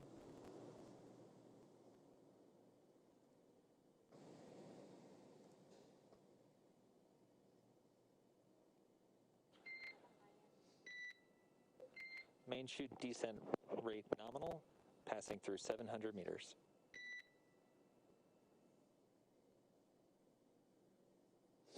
So at this point, Dragon has saved all propulsion systems on 600 board. meters. 600 meters. And we're 600 meters above the Gulf of Mexico. Should be approximately 1:30 from splashdown. Mission control team here in Hawthorne has reported the precise landing coordinates to the recovery team. They are standing by, ready to go get our space dads. 100 meters.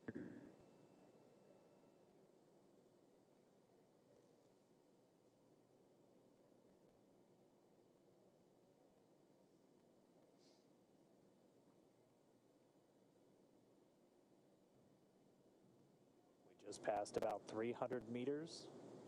1 minute till splashdown.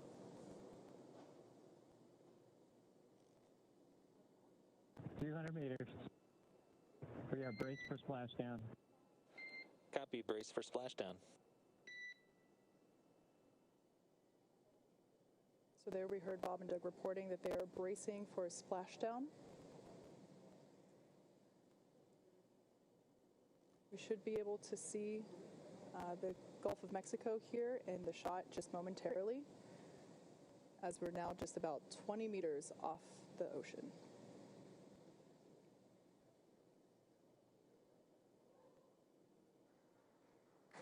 Splashdown. As you can see on your screen, we have visual confirmation for splashdown.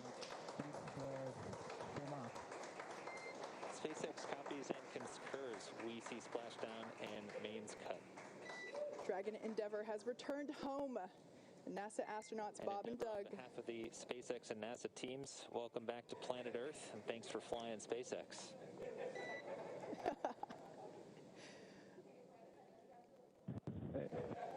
It was truly our honor and privilege to fly in flight of the Crew Dragon and Endeavour. Congratulations, everybody at SpaceX. all good, and we're into section of 4.800.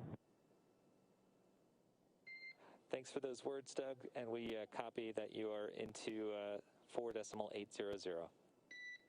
So great news all around there. Our space dads are back on Earth after a 19-hour return journey from space. Dragon Endeavour has splashed down in the Gulf of Mexico, just off the coast of Pensacola, Florida. And on your screen there, you can see our two fast boats, and they are indeed fast, racing out to greet Dragon Endeavour as it sits there. The first on there, we can see a view inside the capsule. Bob and Doug looking good. Although the communication was a little choppy, we did hear... SpaceX Endeavour in 3.1, we show ourselves in stable 1. And SpaceX copies for vehicle assessment, step 3.1, stable 1. Good news.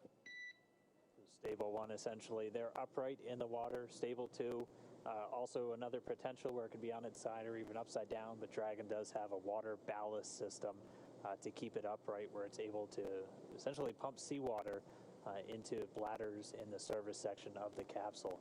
But they're upright. We already see the fast boats approaching. They touched down, came right on time at 11:48 a.m. Pacific, 18:48 UTC. Bob and Doug now in the water, and the recovery ops, they've already begun. We already see the fast boats starting to move in. We're still maintaining that good communication back with Bob and Doug and the team here in Hawthorne.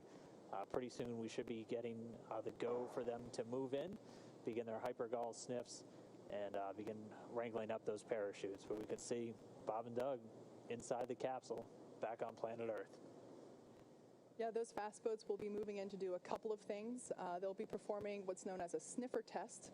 That's essentially to ensure that the air around the vehicle doesn't have any toxic fumes from the hypergolic propellants on board. So once we get the all clear from there, the water recovery lead will give the go for approach, and that's when the first fast boat will actually approach the capsule. Hopefully give a little wave to Bob and Doug through the window, and one of the team members will actually climb on top of Crew Dragon and begin to place the rigging equipment necessary to hoist Dragon out of the water. Oh, still getting a view from the WB, the airplane flying overhead. It gave us those great views of really our first views of Bob and Doug re-entering the Earth's atmosphere. From up above. You can see the 4 parachutes in the water. We heard those were cut automatically as expected by Dragon. So for now, the crew just standing by. Again, they're going to stay in their seats. We're waiting for all these initial checks. Dragon SpaceX comm check. Loud and clear, how else? Loud and clear as well. Just wanted to verify a quick comm reconfiguration. Thank you.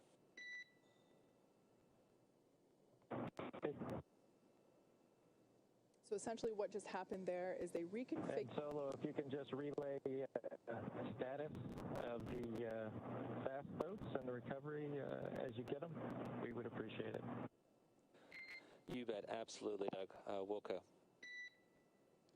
So what just happened there, you heard comms reconfiguration. That's essentially looping Bob and Doug's communication into the recovery team, so that they can hear feedback from Bob and Doug directly as well. Now, we talked a little bit about SpaceX Endeavour. You can let Ben and James know we're doing pretty good so far. Okay, we'll let the flight docs know that you're feeling good so far. Thanks for that update. Really good news there to hear that they're feeling good, and they can let the flight surgeons know that all is well inside Dragon Endeavour. All right, and it sounds like we do have one of our folks that's on location there with the recovery forces, NASA's Brandy Dean. She's joining us by satellite phone. Brandy, if you can hear me, I mean, what is it like right there in the water? What was it like to watch Dragon? We're watch them splash down for the test objective. So stand by at the console once we get it up and operating. I'll let you know. Okay, SpaceX copies. We'll be ready for that in just a couple minutes. We should have the go for you in just a moment. Please stand by.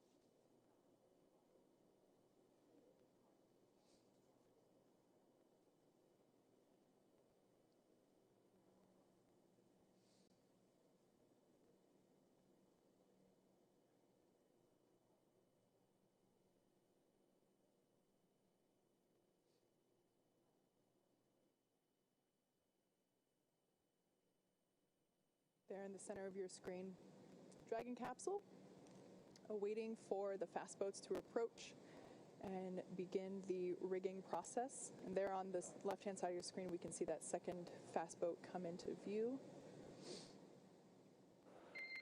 Dragon SpaceX, we are go for recovery personnel to approach. Expect personnel alongside in just under a minute. Dragon copies. Thank you. All right, so they're starting to move in. As Kate just said, that first boat's going to go in, sniff around the capsule for any traces of hypergalls. The second one's going to start rounding up the parachutes, which we're getting some really cool views from the WV-57 still flying overhead. Looking down, you can see the parachutes in the water, and the second boat start to gather them up. We'll try one more time real quick. We have NASA's Brandy Dean out with the recovery forces. Brandy, if you can hear me, what was it like to watch this Dragon come down under parachutes? Oh, it was amazing. I wish everybody could have had my view. It was such a beautiful sight. I mean, it's a gorgeous day. The water is calm, really the best weather we could have asked for. And we heard the sonic booms as it made its way back there, and we were able to find it early on as the parachutes were deploying. So it was very exciting for everybody who was gathered here. That's incredible. We actually had some questions from people if you'd be able to hear the sonic boom, and we weren't sure. So I'm really glad you just answered that for us. I mean, we talked so much about the weather. You said it looks great. What was it like on the ride out there? Has it just been kind of clear skies and clear seas the whole way?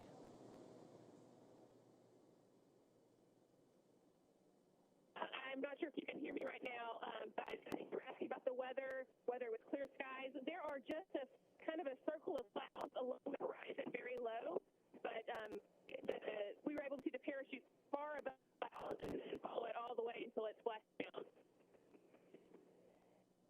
All right, well, we're not getting any views on the boat, so what kind of activity is taking place right now? We're able to see the fast boats approaching the capsule.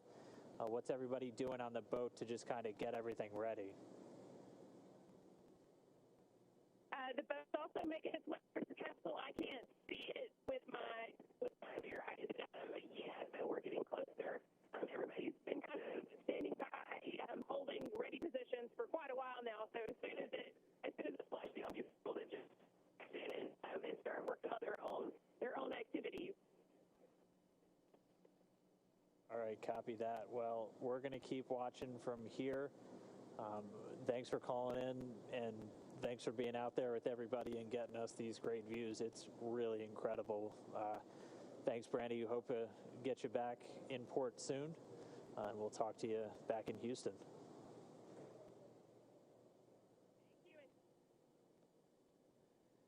So there on your screen, camera view change. That is a view coming to us from Go Navigator, the recovery vessel. The two fast boats are out there getting ready to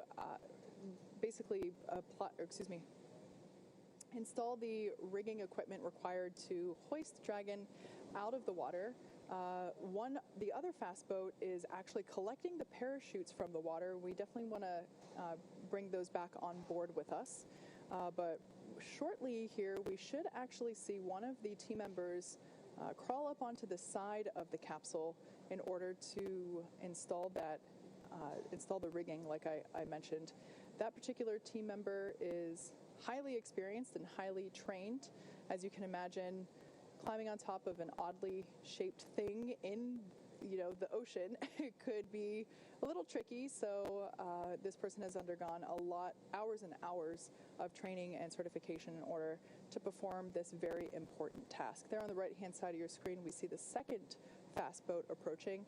Of course, both of these boats needed to wait for their cue from the water recovery lead in order to approach Dragon after splashdown. Again, that was just to make sure that there weren't any toxic vapors in the air. And now that they got the all clear, we do see them beginning to work on and around the Dragon capsule. So even though the camera's a little shaky, that water looks super, super duper smooth, almost like glass, which is certainly ideal for a water recovery like today.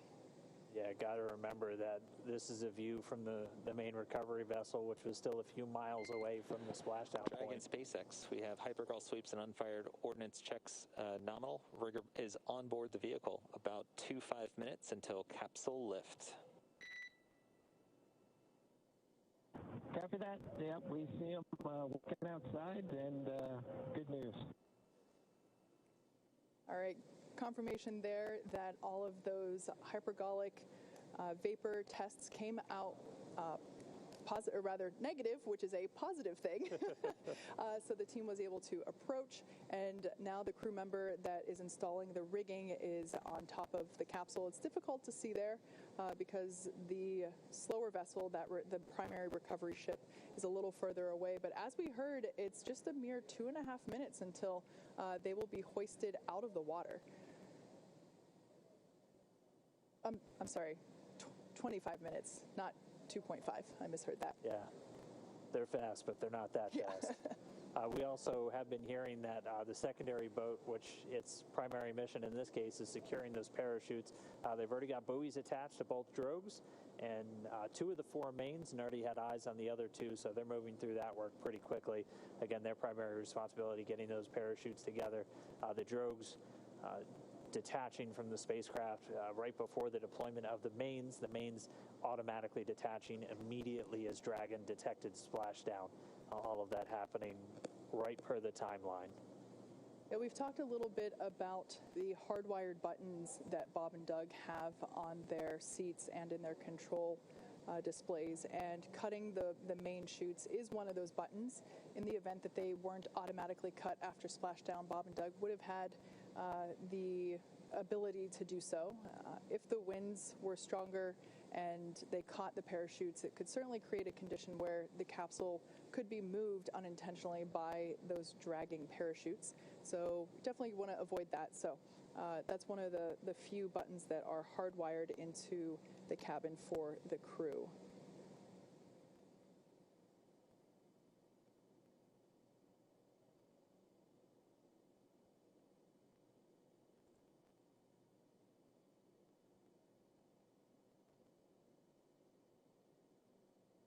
And again, right now we're expecting about 20 minutes for the main recovery vessel, the Go Navigator, to reach Dragon. By that point, all the rigging will be affixed, and then they'll be able to use the A-frame hydraulic lift on the back of the vessel to begin to pull Dragon up out of the water. Bob and Doug did report they're seeing the guys climbing around outside their window on the capsule, getting that rigging affixed.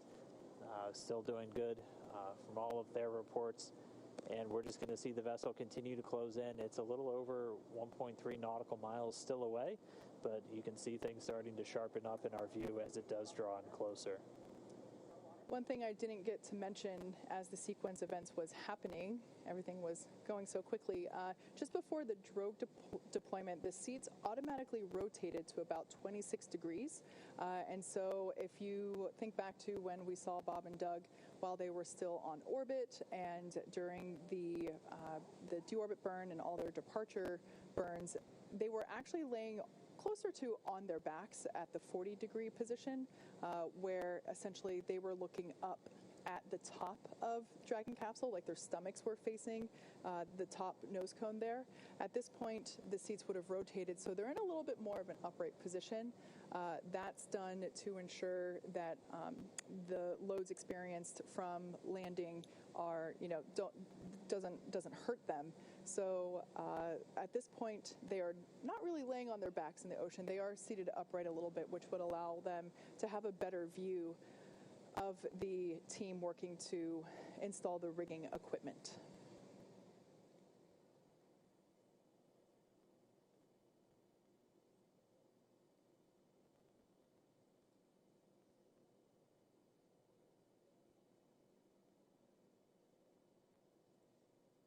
So at this point, we're at about 22 minutes until Dragon will be lifted onto the recovery vessel.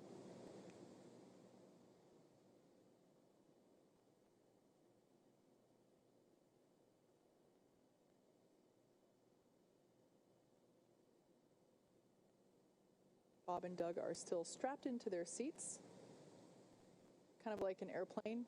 They say do not unbuckle your seatbelt until the captain determines that it's safe to do so. They will remain in their seats throughout the entire recovery process, essentially until it's time to get them out.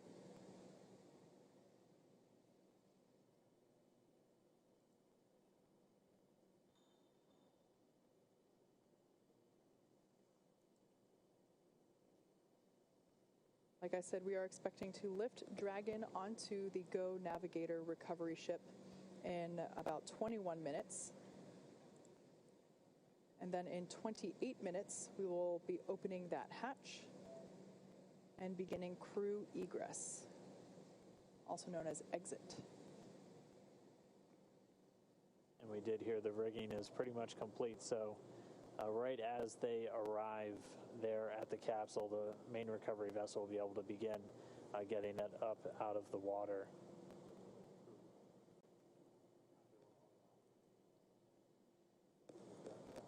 So now as the recovery vessel Go Navigator is getting closer to Dragon's position there off the coast of Pensacola, Florida, we're able to see the capsule in a little bit more detail.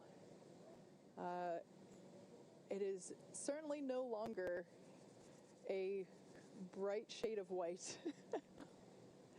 Like we said, those external temperatures were reaching up to 3,500 degrees Fahrenheit.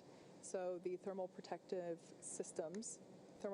systems enable Dragon to return while keeping the internal temperature rather temperate. And you are seeing a few more boats than expected. The team's currently working with a few private vessels in the area, making sure that they get out of there.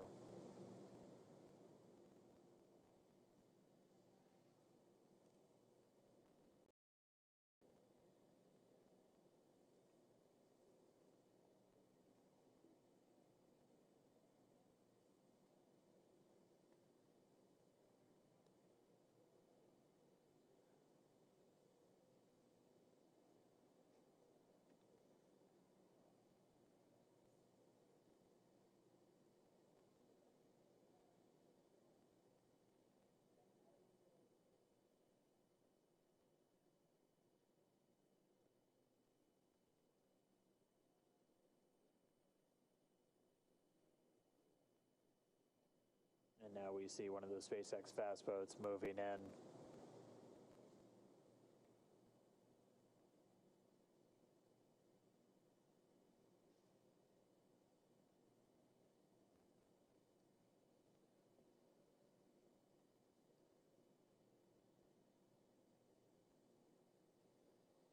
So we are being advised that the recovery team is radioing out to the vessels in the water near Crew Dragon to vacate the area so that we're able to extract Bob and Doug safely.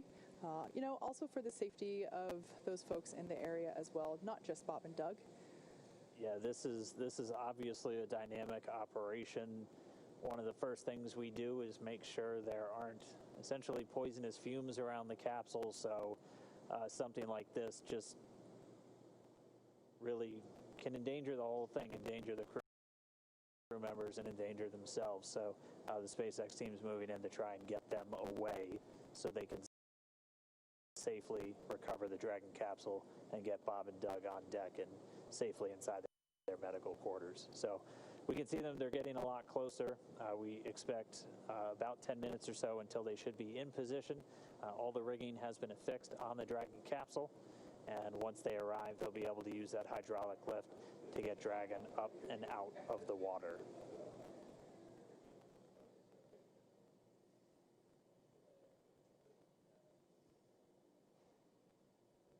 So the recovery vessel Go Navigator is getting closer and closer to Dragon Endeavour as it awaits its recovery, as it awaits to be hoisted out of the Gulf of Mexico. Again, we landed just off the coast of Florida near Pensacola. Maybe next time we shouldn't announce our landing zone. Oh, there we got a shot from our WB-57 plane. It looks like that area has cleared out significantly, so that is good to see.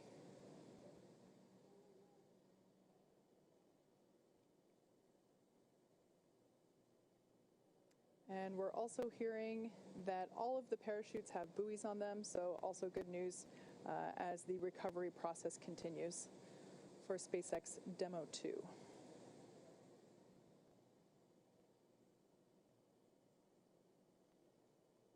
Dragon SpaceX for comm reconfig. Go ahead, Mike. Hey, Doug, we're about to reconfigure the forward link. We may lose that for about 1 or so minutes, and that should happen shortly. Copy. Yeah, just give us a call back when you think you got it back. Will do.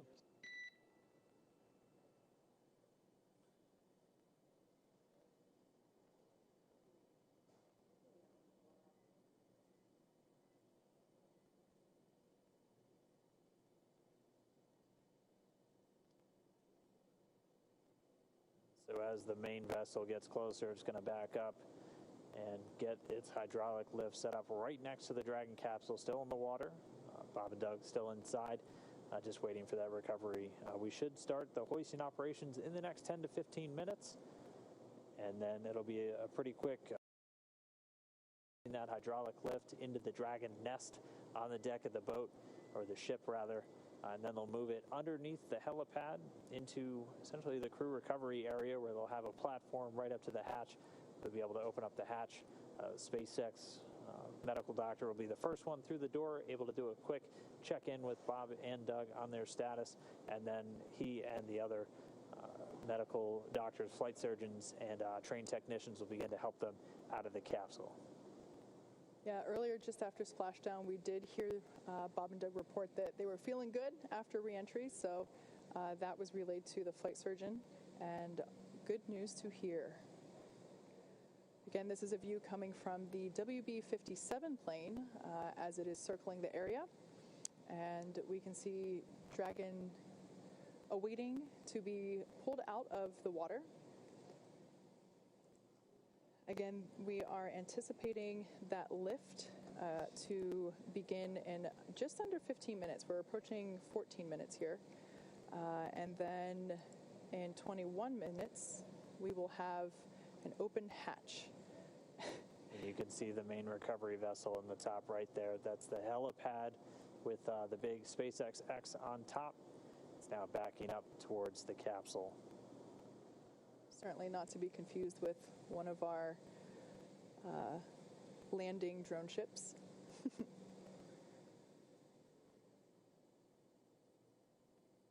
There's a live view of Dragon floating in the water there in the background, along with many onlookers.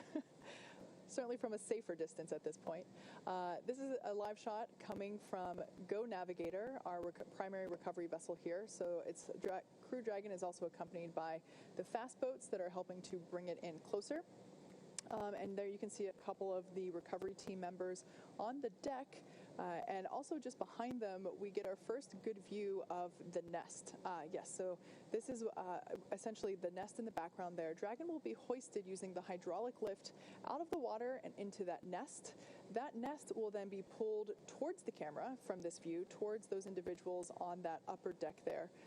And that's where the... Dragon SpaceX comm check. Loud and clear, Solo, how us?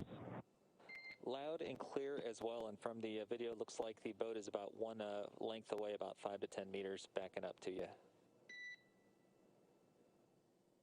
Copy that. Thanks for the update.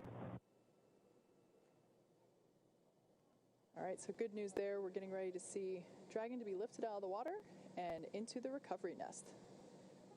As I was saying, that nest will be pulled towards the camera, towards that upper deck that we saw there, and that's where the medical stretchers will be waiting to assist them into the medical bays for evaluation after capsule egress. It's already been 25 minutes since they splashed down.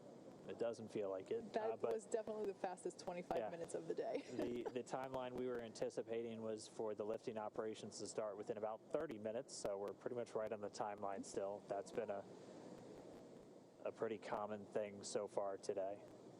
You can see them with one of the fast boats getting it positioned to start moving out with the additional rigging. to affix to the Dragon capsule, where they're going to use this A-frame to pull it up out of the water. You can see the Dragon nest at the very bottom. It's that circular object with the A1 right on it. So while this is the first time we are recovering a capsule with crew members on board, the recovery team has been... And Dragon, just letting you know, we got a couple lines connected and rigging is in progress. Copy that, SpaceX. Thank you. All right there. So just updating the crew that they might feel some momentum as a couple of the rigging lines are attached. There we can actually, there's our first good shot of the individual who is placing that rigging equipment. Again, that's someone that's highly specialized and very well trained for these operations. Carefully choreographed, is going super efficiently. Again, safety is the #1 priority, so making sure that only personnel involved in active recovery operations are present on the deck. You may have heard us mention before that there are about 40 people on board today, but we certainly don't want anyone in danger or to fall overboard. That guy intentionally jumped. Speaking of falling overboard. We're ready. Thank you. All right, so the crew was just told in the next 30 seconds, they have the lines affixed, so they're going to start lifting the capsule up out of the water.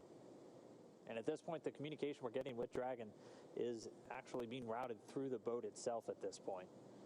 So there we can see the lift. Dragon is out of the water. Yeah, so now that A-frame is going to start swinging it back. And it's bound right for that nest at the bottom of your screen.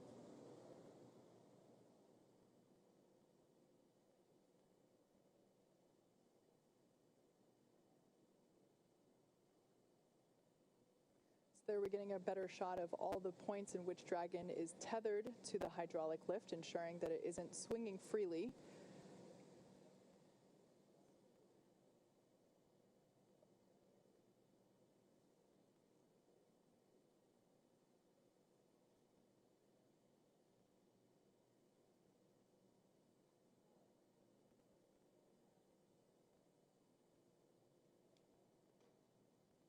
And there we can see Dragon Endeavour being carefully set down into the recovery nest on top of Go Navigator. Dragon SpaceX, welcome aboard the recovery vessel. Recovery personnel are completing final checks and preparing to translate you to the egress platform.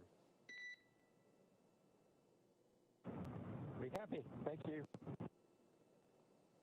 So for the first time in 2 months, NASA astronauts Bob Behnken and Doug Hurley are on some sort of ground. I guess we can't call it solid ground because it is a ship. However, it is the first time that they are not in space, on a rocket, or bobbing in the ocean. So now that they're in the nest, they're going to start translating it forward. And Dragon's going to move into essentially the hangar section underneath that helipad and then up to that recovery platform that we saw a little bit earlier. At that point, the spacecraft technicians will work to open up the hatch. As we said previously, it's a manual process with a couple of different attachments you have to engage before the hatch itself can be opened. They'll get it opened, and then SpaceX's Neil Menon will be the first one through the hatchway to check in on Bob and Doug, get their initial health assessment, see if they're ready to move, and then we'll start assisting them out of the capsule and into that medical facility on the boat.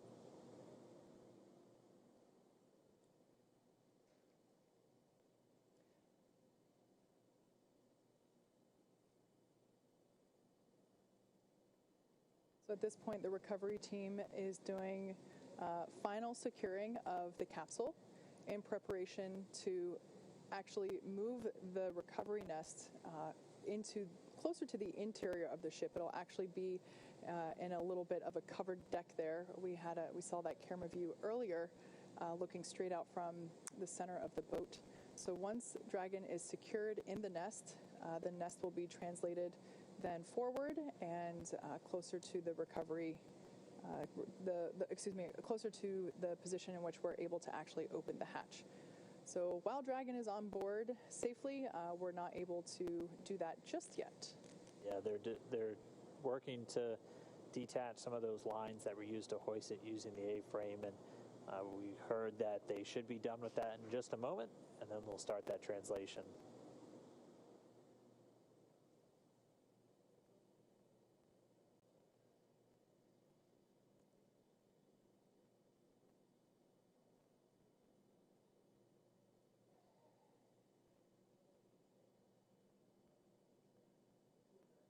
So right now we can see the recovery team releasing those securing lines that were used during the lift of the capsule from the water into the nest.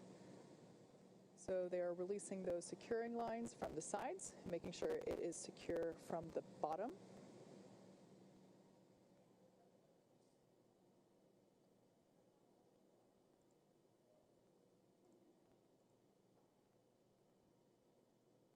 And there we see Dragon moving forward. Look at that. Smooth as a Tesla, I would say. It's really interesting to see those scorching marks now that we get a really nice up-close detail shot of Dragon.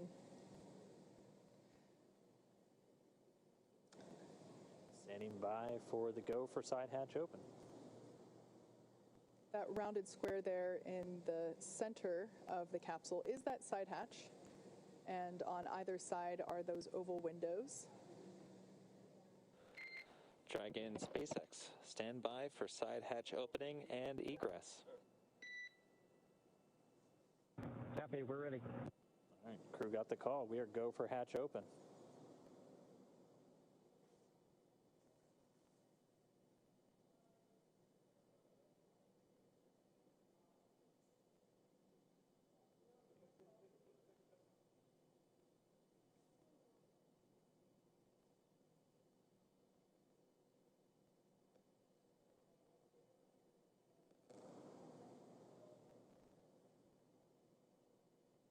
And if you look closely immediately above the hatch, you can see the area where you can see them working in now. That's where those drogue chutes deployed from. The two circles on either side were where the mortars were. The main parachutes now hidden by the platform underneath the side hatch.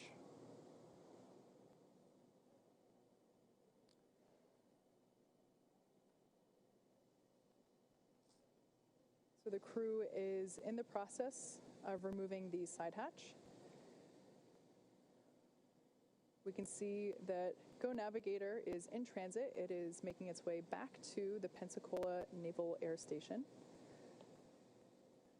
However, Bob and Doug will get a ride from the recovery vessel via helicopter.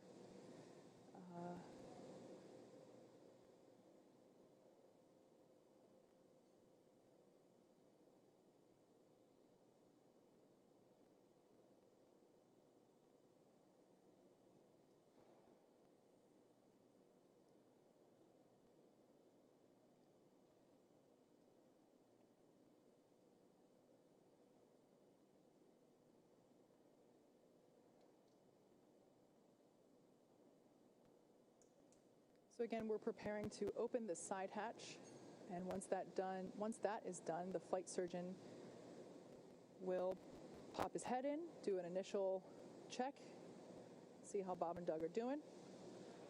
And Dragon SpaceX, we've got a slight delay due to some potential NTO hits near the side hatch. Copy, Mike. We're standing by.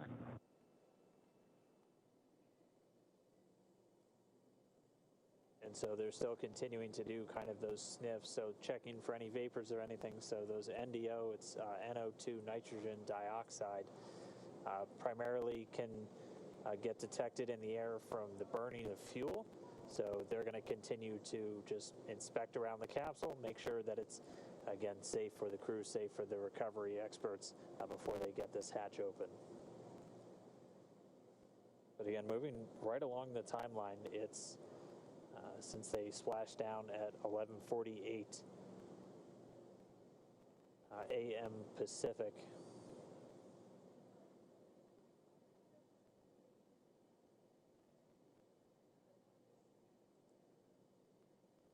And so again, they're just pausing the operations for a moment, doing some additional air sampling around the prop system.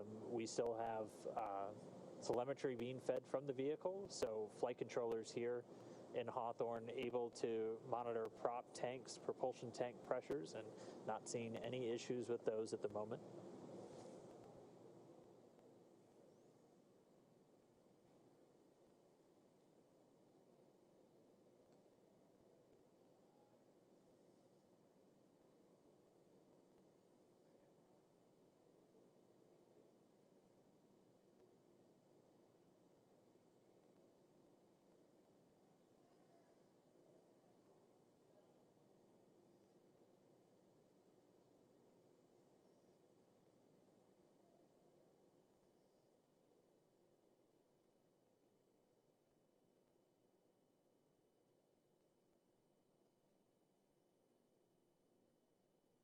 So again, just a short pause in the operations as again, they're just sniffing around the capsule, making sure we don't have any readings that might indicate a fuel leak or anything around the vehicle.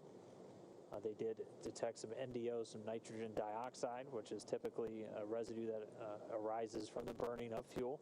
So they're continuing to do just a couple of different air readings, grab samples essentially, before they proceed with the hatch opening.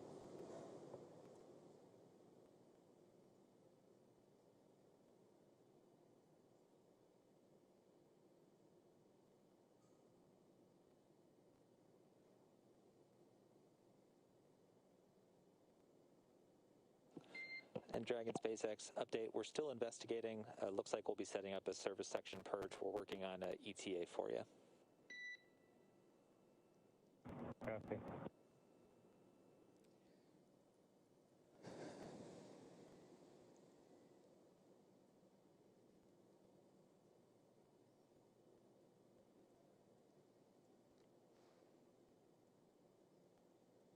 In case if you're just joining us, NASA astronauts Bob Behnken and Doug Hurley have safely returned from the International Space Station. They made an on-time splashdown in the Gulf of Mexico just off the coast of Pensacola, Florida at 11:48 a.m. Pacific, 18:48 a.m.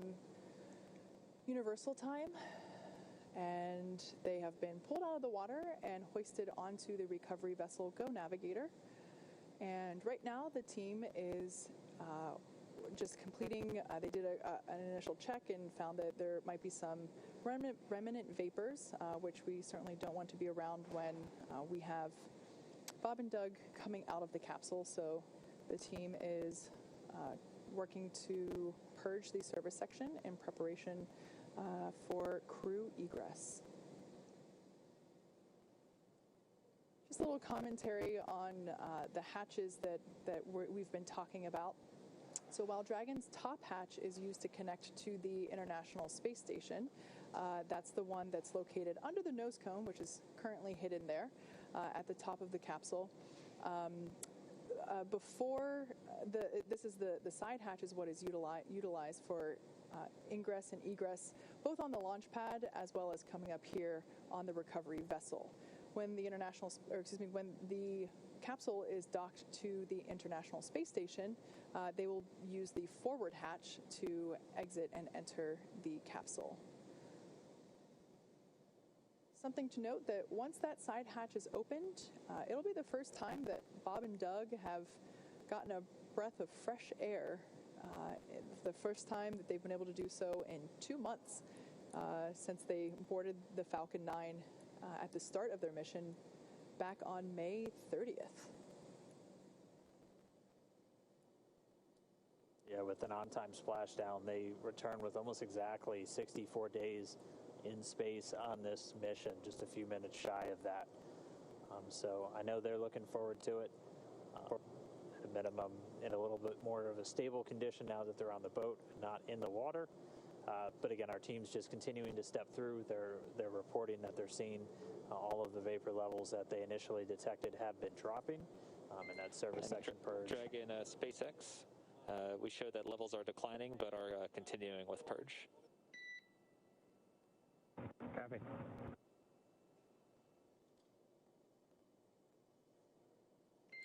And in addition, just so you know, we are not seeing any, leak indications or anything like that. These are pretty small levels, but we still need to do the purge at this time.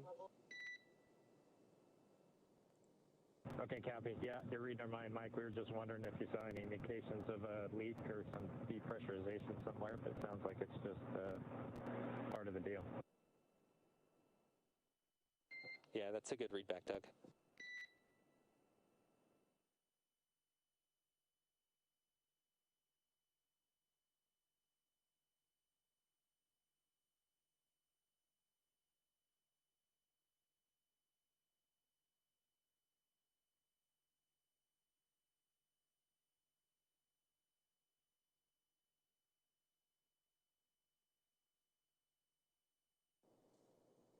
All right, so we're just continuing to get a view down right at the hatch of the capsule. They are detecting those very small traces of a couple of the hypergalls.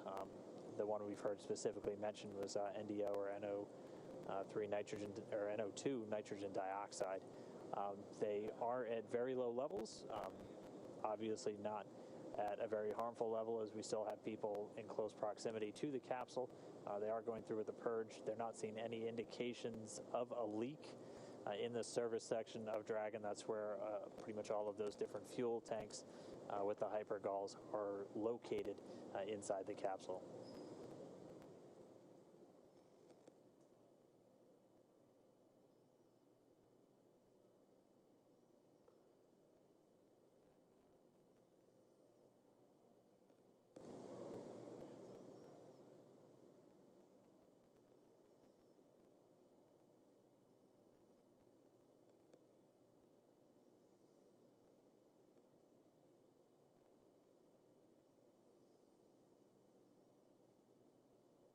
And we are just about 44 minutes post splashdown, actually still ahead of the timeline, as we weren't expecting to get the hatch open until shortly before 60 minutes, at which point we'd be bringing Bob and Doug out.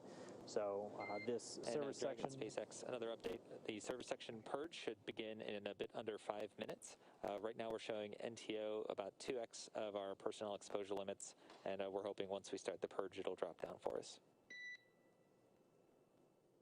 Okay, thanks, Mike.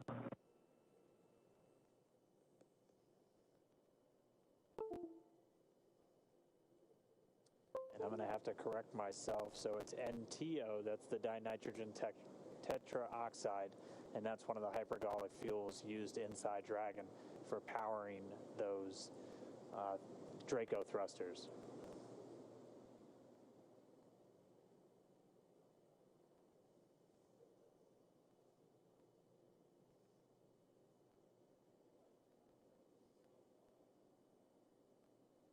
So again, the SpaceX engineers detecting levels of NTO. It's dinitrogen tetraoxide. It's one of the hypergolic fuels used inside the Dragon spacecraft. Levels higher than they would like, so they're essentially doing a purge to help dissipate any vapors in and around the service section where those fuel tanks reside in the Dragon capsule. We're expecting that to take within the next 5 minutes or so.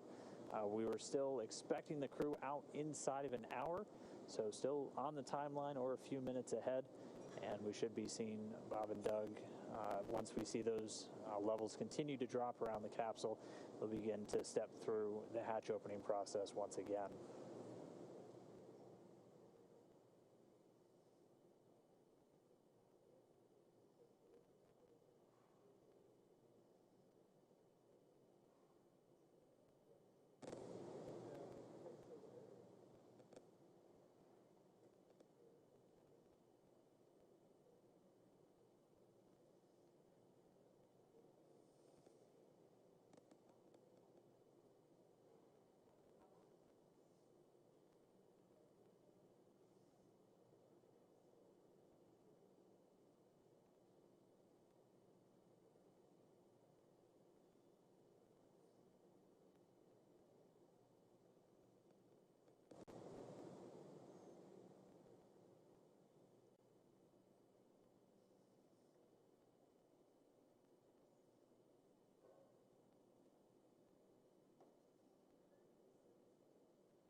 So right now we're getting ready to purge the surface section. This is to make sure that the lingering NTO fumes that the team is detecting get flushed out, essentially. The service section is not the interior cabin where Bob and Doug are.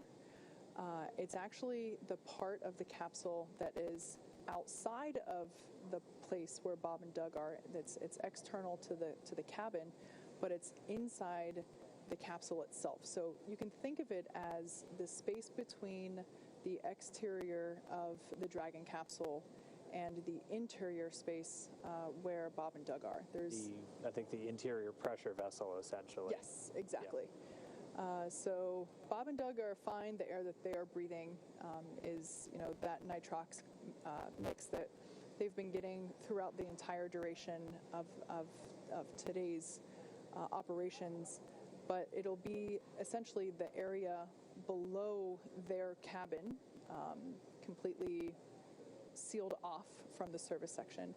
Yeah, that service section is where there's a lot of telemetry. It's where there are the prop tanks, and we're just making sure that those get aerated so that lingering fumes are swept away.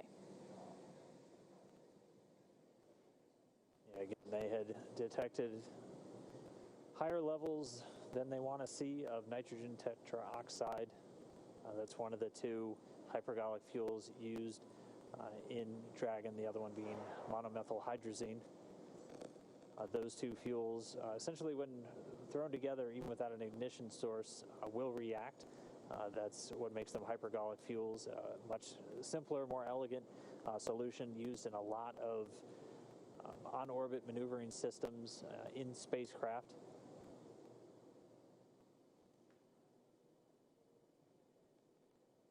So again, we're just standing by.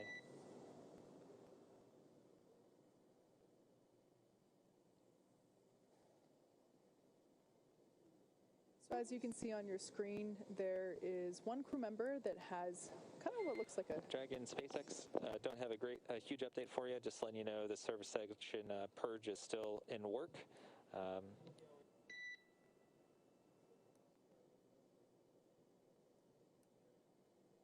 And we'll try to get you out of there shortly. Copy.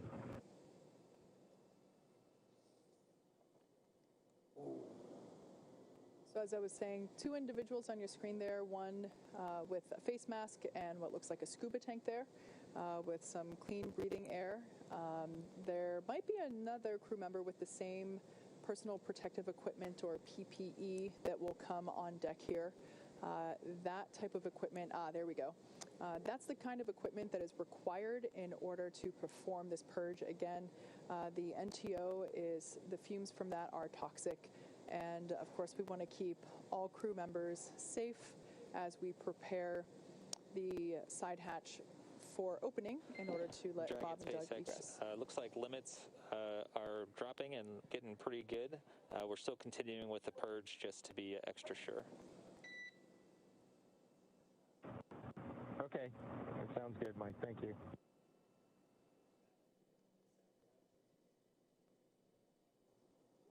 All right, so we just heard the call, the limits continuing to drop on that NTO, that nitrogen tetroxide. So they're just going to continue to monitor those. They're doing a purge, essentially flushing the air around the service section where the tanks for those hypergolic fuels are in Dragon. As Kate was talking about, they're not inside the pressure vessel, the section of the Dragon interior where Bob and Doug and their atmosphere exists. They're essentially outside the pressure vessel, but still inside the outer shell of the Dragon spacecraft.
we are just about 52 minutes post splashdown. Again, we're just waiting for them to get good readings on the levels of any hypergol vapors still in existence around the capsule, and then they'll be able to step back in to this hatch opening. We did hear confirmation that they haven't seen any indication of leaks through the telemetry they're still receiving from the Dragon capsule. And so, Dragon SpaceX, we're going to purge for 1 more minute. Copy. There we go, should be 1 more minute. And then if levels have dropped sufficiently, we'll be able to step back in to the hatch opening process.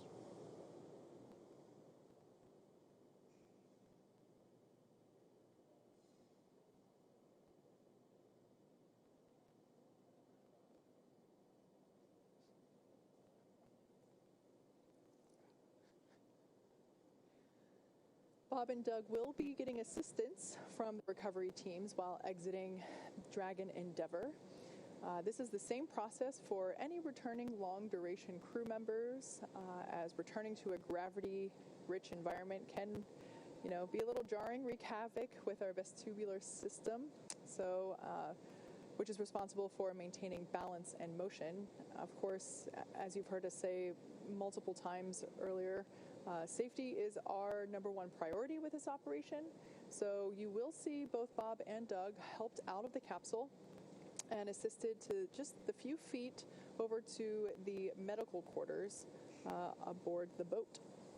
Yeah, if you've ever watched long-duration crews return on a Soyuz, it's a pretty similar process where they're literally carried out of the capsule and immediately placed down into a waiting chair, where they usually get some initial medical checks out there in the field before they're then carried to an inflated medical tent. We don't have a tent, we have quarters, and they're a whole lot closer, so they'll just have a couple of feet to go from the capsule itself into those medical quarters. And then once they're in there, they'll get some initial checkouts from their flight surgeons who are on location on the boat with them.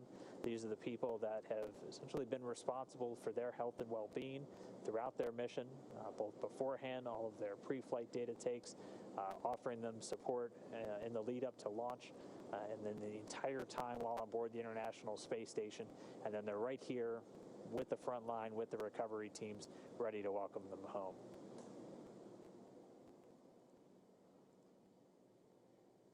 So it's been just about a minute since we heard that last call to the crew.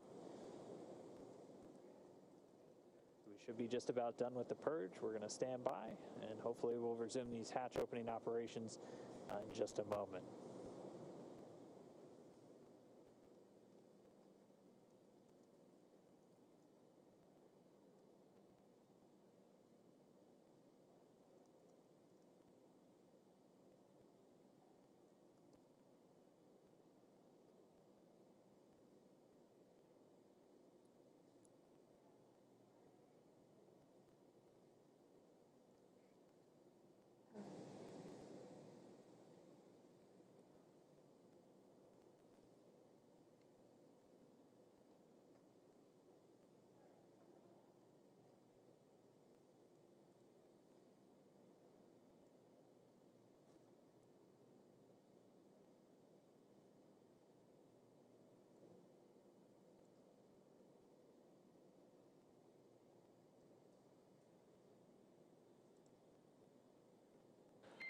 Dragon SpaceX for update. Okay, exterior, we're seeing 3 parts per million NTO and 6 parts per billion of MMH. Nil, however, is asking that you de-stow your Draggers and take a sample inside the cabin.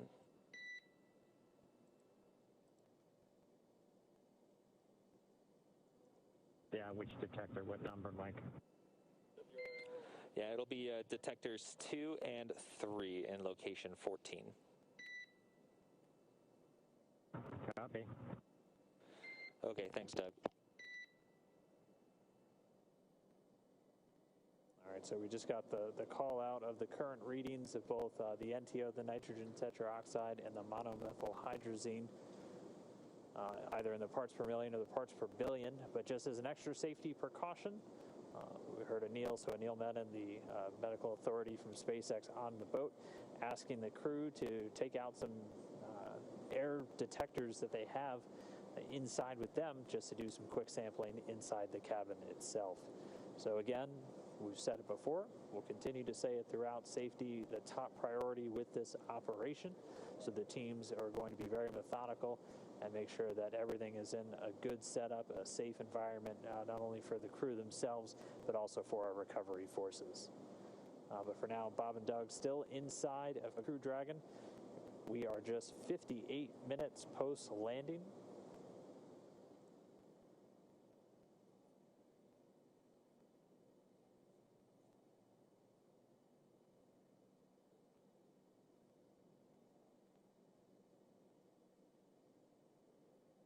SpaceX Dragon with a status. Go ahead, Doug. Okay, for NO2 on detector 2, it reads 0.0.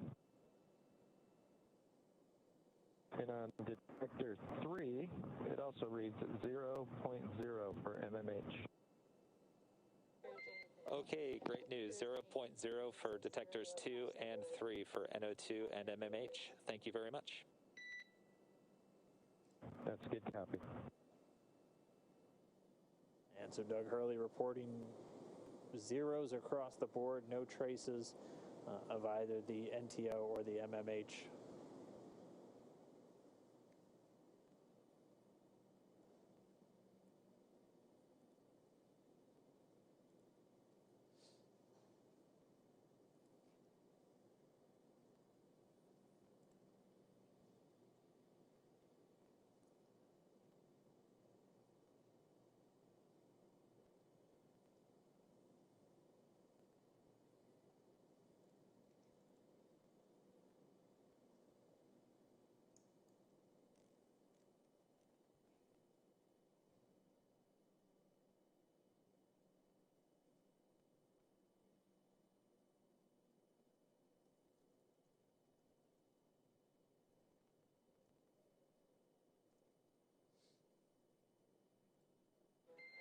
Dragon SpaceX for a status update.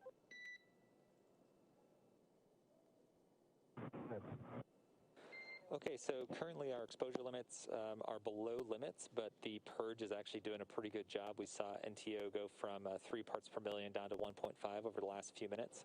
So ideally, with a lot of caution, we'd go ahead and let the purge run for a little bit longer, but we want to see how you guys are doing.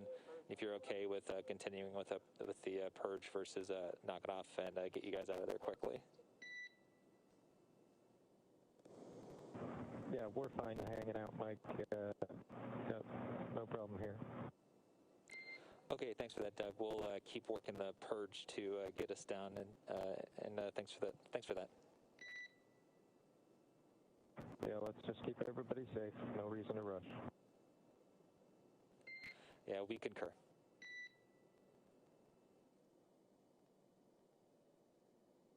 Spacecraft Commander Doug Hurley reporting the crew still doing well in Dragon, so they are good to continue to hang out.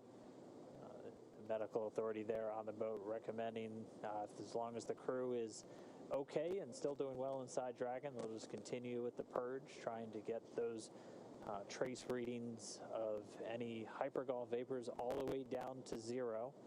Because again, we're really focused on not only keeping the astronauts safe, but all of the recovery engineers and medical professionals there on the scene as well.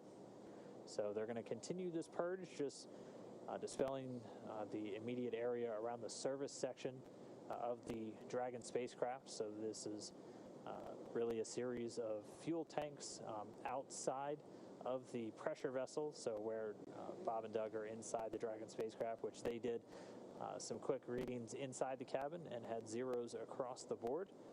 But they're just continuing to let these levels dissipate, bring it down to 0, and then we'll resume hatch operations. We're just a little over an hour now, an hour and 2 minutes post-splashdown.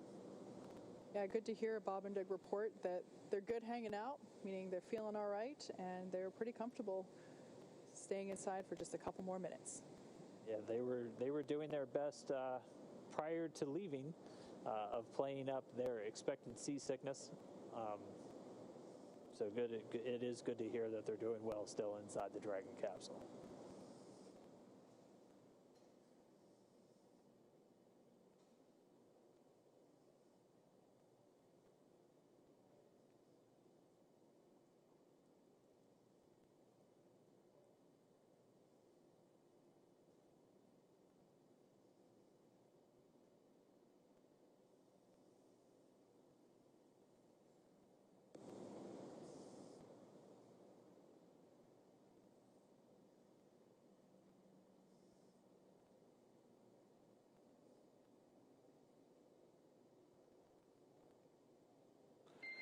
And Dragon SpaceX, we're still seeing good indications from the purge. We're looking to go about another 5 minutes and looking for 0 indications. If at any time you'd like us to speed things up, please let us know. Oh, we're good. Just keep doing what you're doing. We can wait the 5. Easy. All right. Thanks, Doug. All right, so we'll settle in at least another 5 minutes while they just continue to disperse any trace remnants of those hypergol fuels around the service section of Dragon before we once again step into the hatch opening. We're gonna stay with this until Bob and Doug are out of the capsule and into their medical quarters. At this point, Bob and Doug are still strapped into their seats. The seats have actuated away from the position where, I guess, in the orientation in which you see the capsule now. During their during the departure phasing earlier this morning and yesterday, the orientation of the seats were such that essentially Bob and Doug would have been laying on their backs in the orientation where we see Dragon now. Currently, the seats have actuated upward slightly, so they are not completely upright, but they are reclined a little bit, nice and comfy there, but they are able to see in and out of those windows there that we see on either side of the side hatch. And then once they're able to finish the egress process, getting Bob and Doug out of the capsule, once they're in the medical area, they'll look to start bringing in the helicopter as both Bob and Doug are going to be flown back to Pensacola via helicopter, getting them to the shore in just a matter of minutes, where a NASA plane is going to be standing by to then load them up and bring them home to Ellington Airfield at the Johnson Space Center in Houston.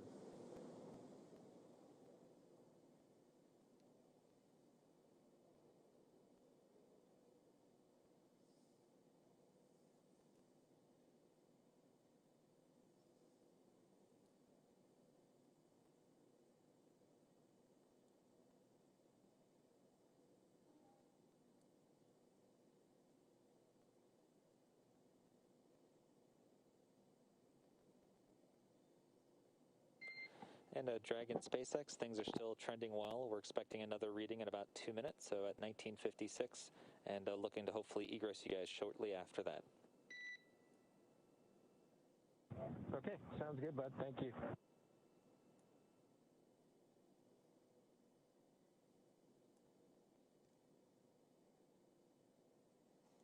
In light of one of the social media questions that we were asked earlier, someone asked if Bob and Doug have Netflix available on their heads-up displays there in the capsule, and they've actually been pretty busy throughout this mission, monitoring telemetry and data and checking for timing. And I would say now's about the time that they would certainly want something to watch because, at this point, their only job left to do is get out of the capsule.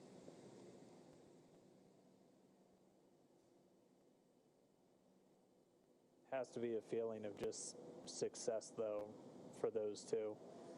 I mean, taking the first flight in a brand new spacecraft, we knew as test pilots, this is something that was kind of their bread and butter when they were in the military, and definitely something they leapt at the chance for once they became astronauts. And really a pretty flawless flight for Dragon.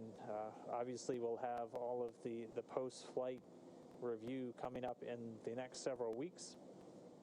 as we continue to assess all the data that we receive throughout the mission and any data still recorded locally on Dragon itself.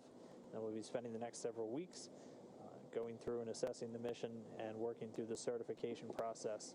And we're already targeting the first operational flight, currently pegged for no earlier than late September.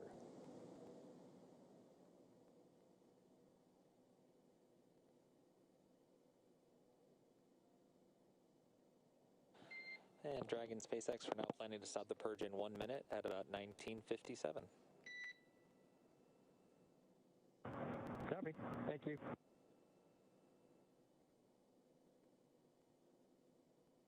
All right, well, with them stopping the purge in about a minute, that means that the levels have gone down to what they were looking for, and then we'll begin to step back into the hatch opening process and then be able to get Bob and Doug egressing or moving out of the Dragon capsule. They've been in there for a little more than 19 hours at this point since they departed the space station on Saturday. They had a sleep period, 8 hours of rest on the capsule on their way home. They've been up since a little bit earlier this morning, that wake coming about 4:40 a.m. Pacific, so a little more than 8 hours ago.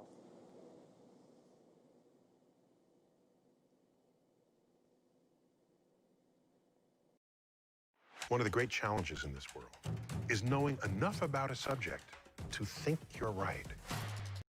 The purge is now complete. One more Drager check, and then we should proceed with hatch opening. Okay, good news. Thanks. That is good news indeed. So confirmation that the purge is complete and that they're just going to do one more test to make sure that all of the fumes of concern are away and that it is safe to open that side hatch and retrieve Bob and Doug.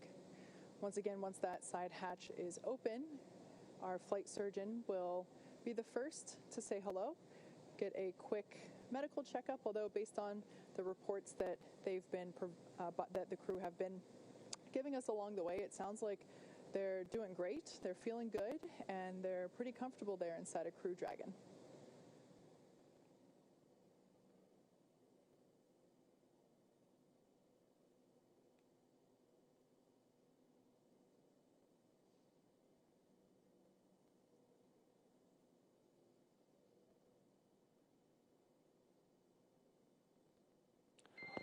And Dragon SpaceX, we show 0.4 parts per million on NTO, 18 parts per billion of MMH. That's below limits.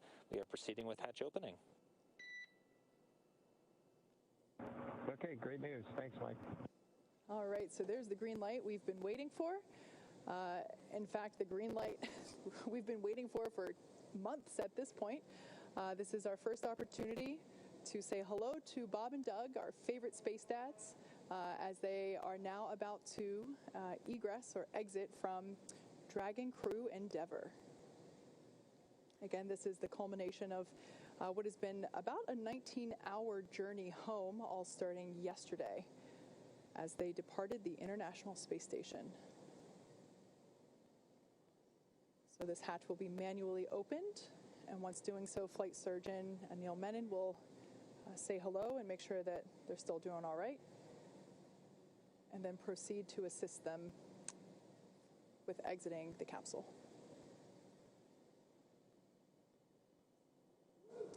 And we see the hatch is now open. Hatch being opened at 12:59 p.m. Pacific. Hatch is open.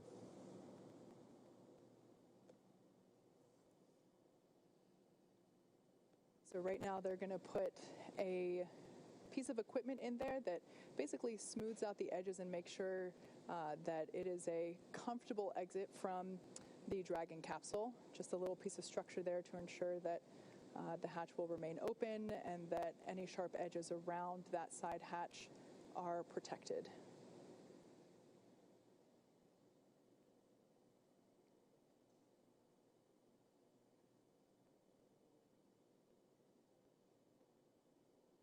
In the blue suit there, that's one of NASA's flight surgeons for the crew. That's Dr. Stephen Hart. That hatch open coming at 12:59 p.m. Pacific. That's 19:59 Universal Time, or GMT.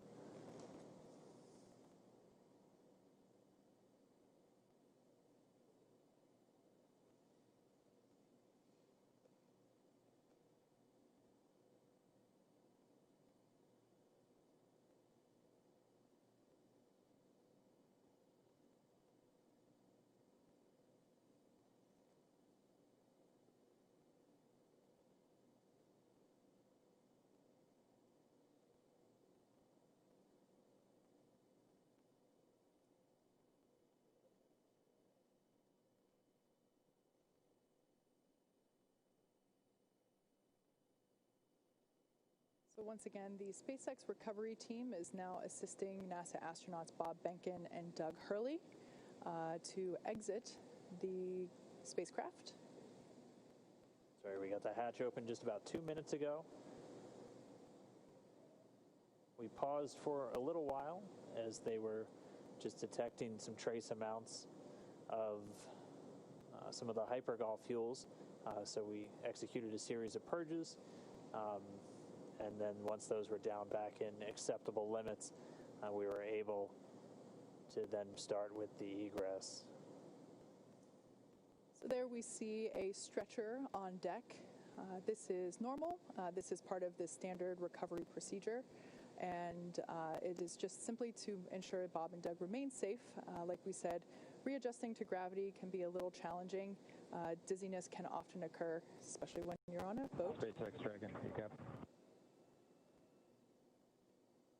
So this stretcher will just be used to a standard procedure to make sure that the astronauts make it over to the medical tent as easily and as comfortably as possible. Yeah, as we discussed, the reintroduction to gravity from microgravity can be a bit jarring, especially on our vestibular system, so the stuff responsible for our balance. And as they are on a ship underway, we just want to make sure we're taking every possible precaution to ensure that their arrival is safe and free from any injury now that they are home.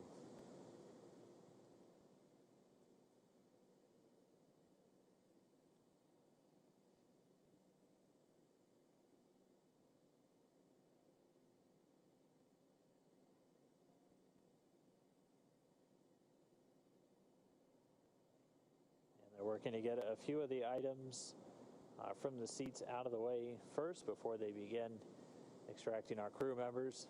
They'll be coming out one at a time.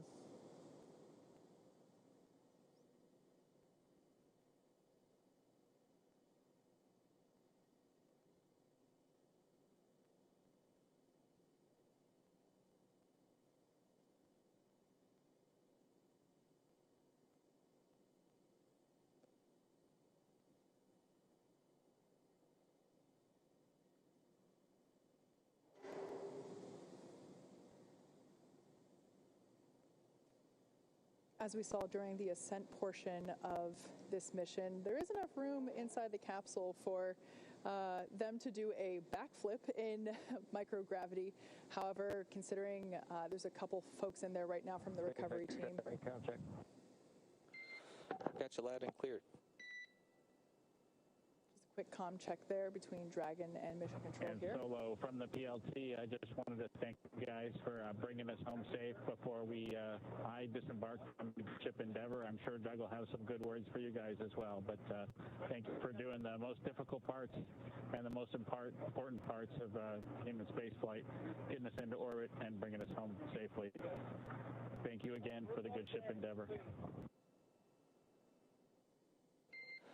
Thank you, Bob, for those awesome words. It's absolutely been an honor and a pleasure to work with you from the entire SpaceX team. It's been awesome.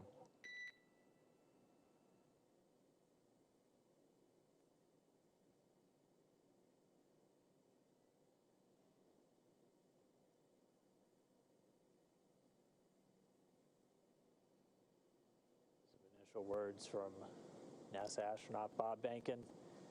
He's in the pilot seat, so you've heard him refer to himself as PLT. We're still standing by for our crew members to begin making their way out of the Crew Dragon spacecraft. And Again, they're going to get some assistance just the couple of feet to the medical quarters on board the ship, where they're going to be able to get out of their suits that they've been wearing for all of the final dynamic phases of the separation events, deorbit burn, re-entry, splashing down just a little over an hour ago at 11:48 p.m. or a.m. Pacific time.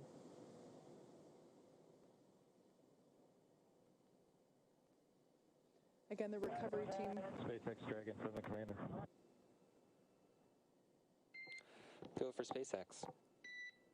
Here we have our first view of Doug Mike, Hurley. I just would like to sort of reiterate what Bob said and add my thanks to everybody over the last several years that's either worked in Hawthorne, McGregor, or down at Kennedy Space Center. Anybody who's touched Endeavour, you should take a moment to just cherish this day, especially given all the things that have happened this year. We certainly can't thank you enough. Our families can't thank you enough. And just proud to be a small part of this whole effort to get a company of people to and from the space station today and celebrate with each other. We see some. And we'll talk to you soon, hopefully in person. Thanks so much, Doug, and you're welcome, and thank you so much for those kind words. And we all wish you a safe journey home and a happy reunion with your family soon, and we look forward to seeing you in person as well. Some really nice words there from Bob Behnken. Mikey. There on your screen, we saw NASA astronaut Doug Hurley egressing or exiting from the capsule. Might have been hard to see on your screen there, but we got a thumbs up indicating that things are going well. Sorry, excuse me, I mixed up my positions there. Yeah, those words were from Doug, and we have Bob that just came out first. Yeah, so Bob Behnken, the pilot, the Joint Operations Commander for this mission, out of the capsule now. So he's making his way over to the medical area, and now they're going to work to get Doug Hurley out next. I think I saw a smile on Bob's face. He was a thumbs up all the way. As they've been giving us some regular status updates from inside the capsule, they've been feeling really good. And so now we're just standing by for our spacecraft commander, Doug Hurley, to make his way out into the fresh air for the first time in 64 days.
All right, so they're getting set up, and we should see Spacecraft Commander Doug Hurley making his way out of the capsule. And it looks like we've got him out. We've got him seated.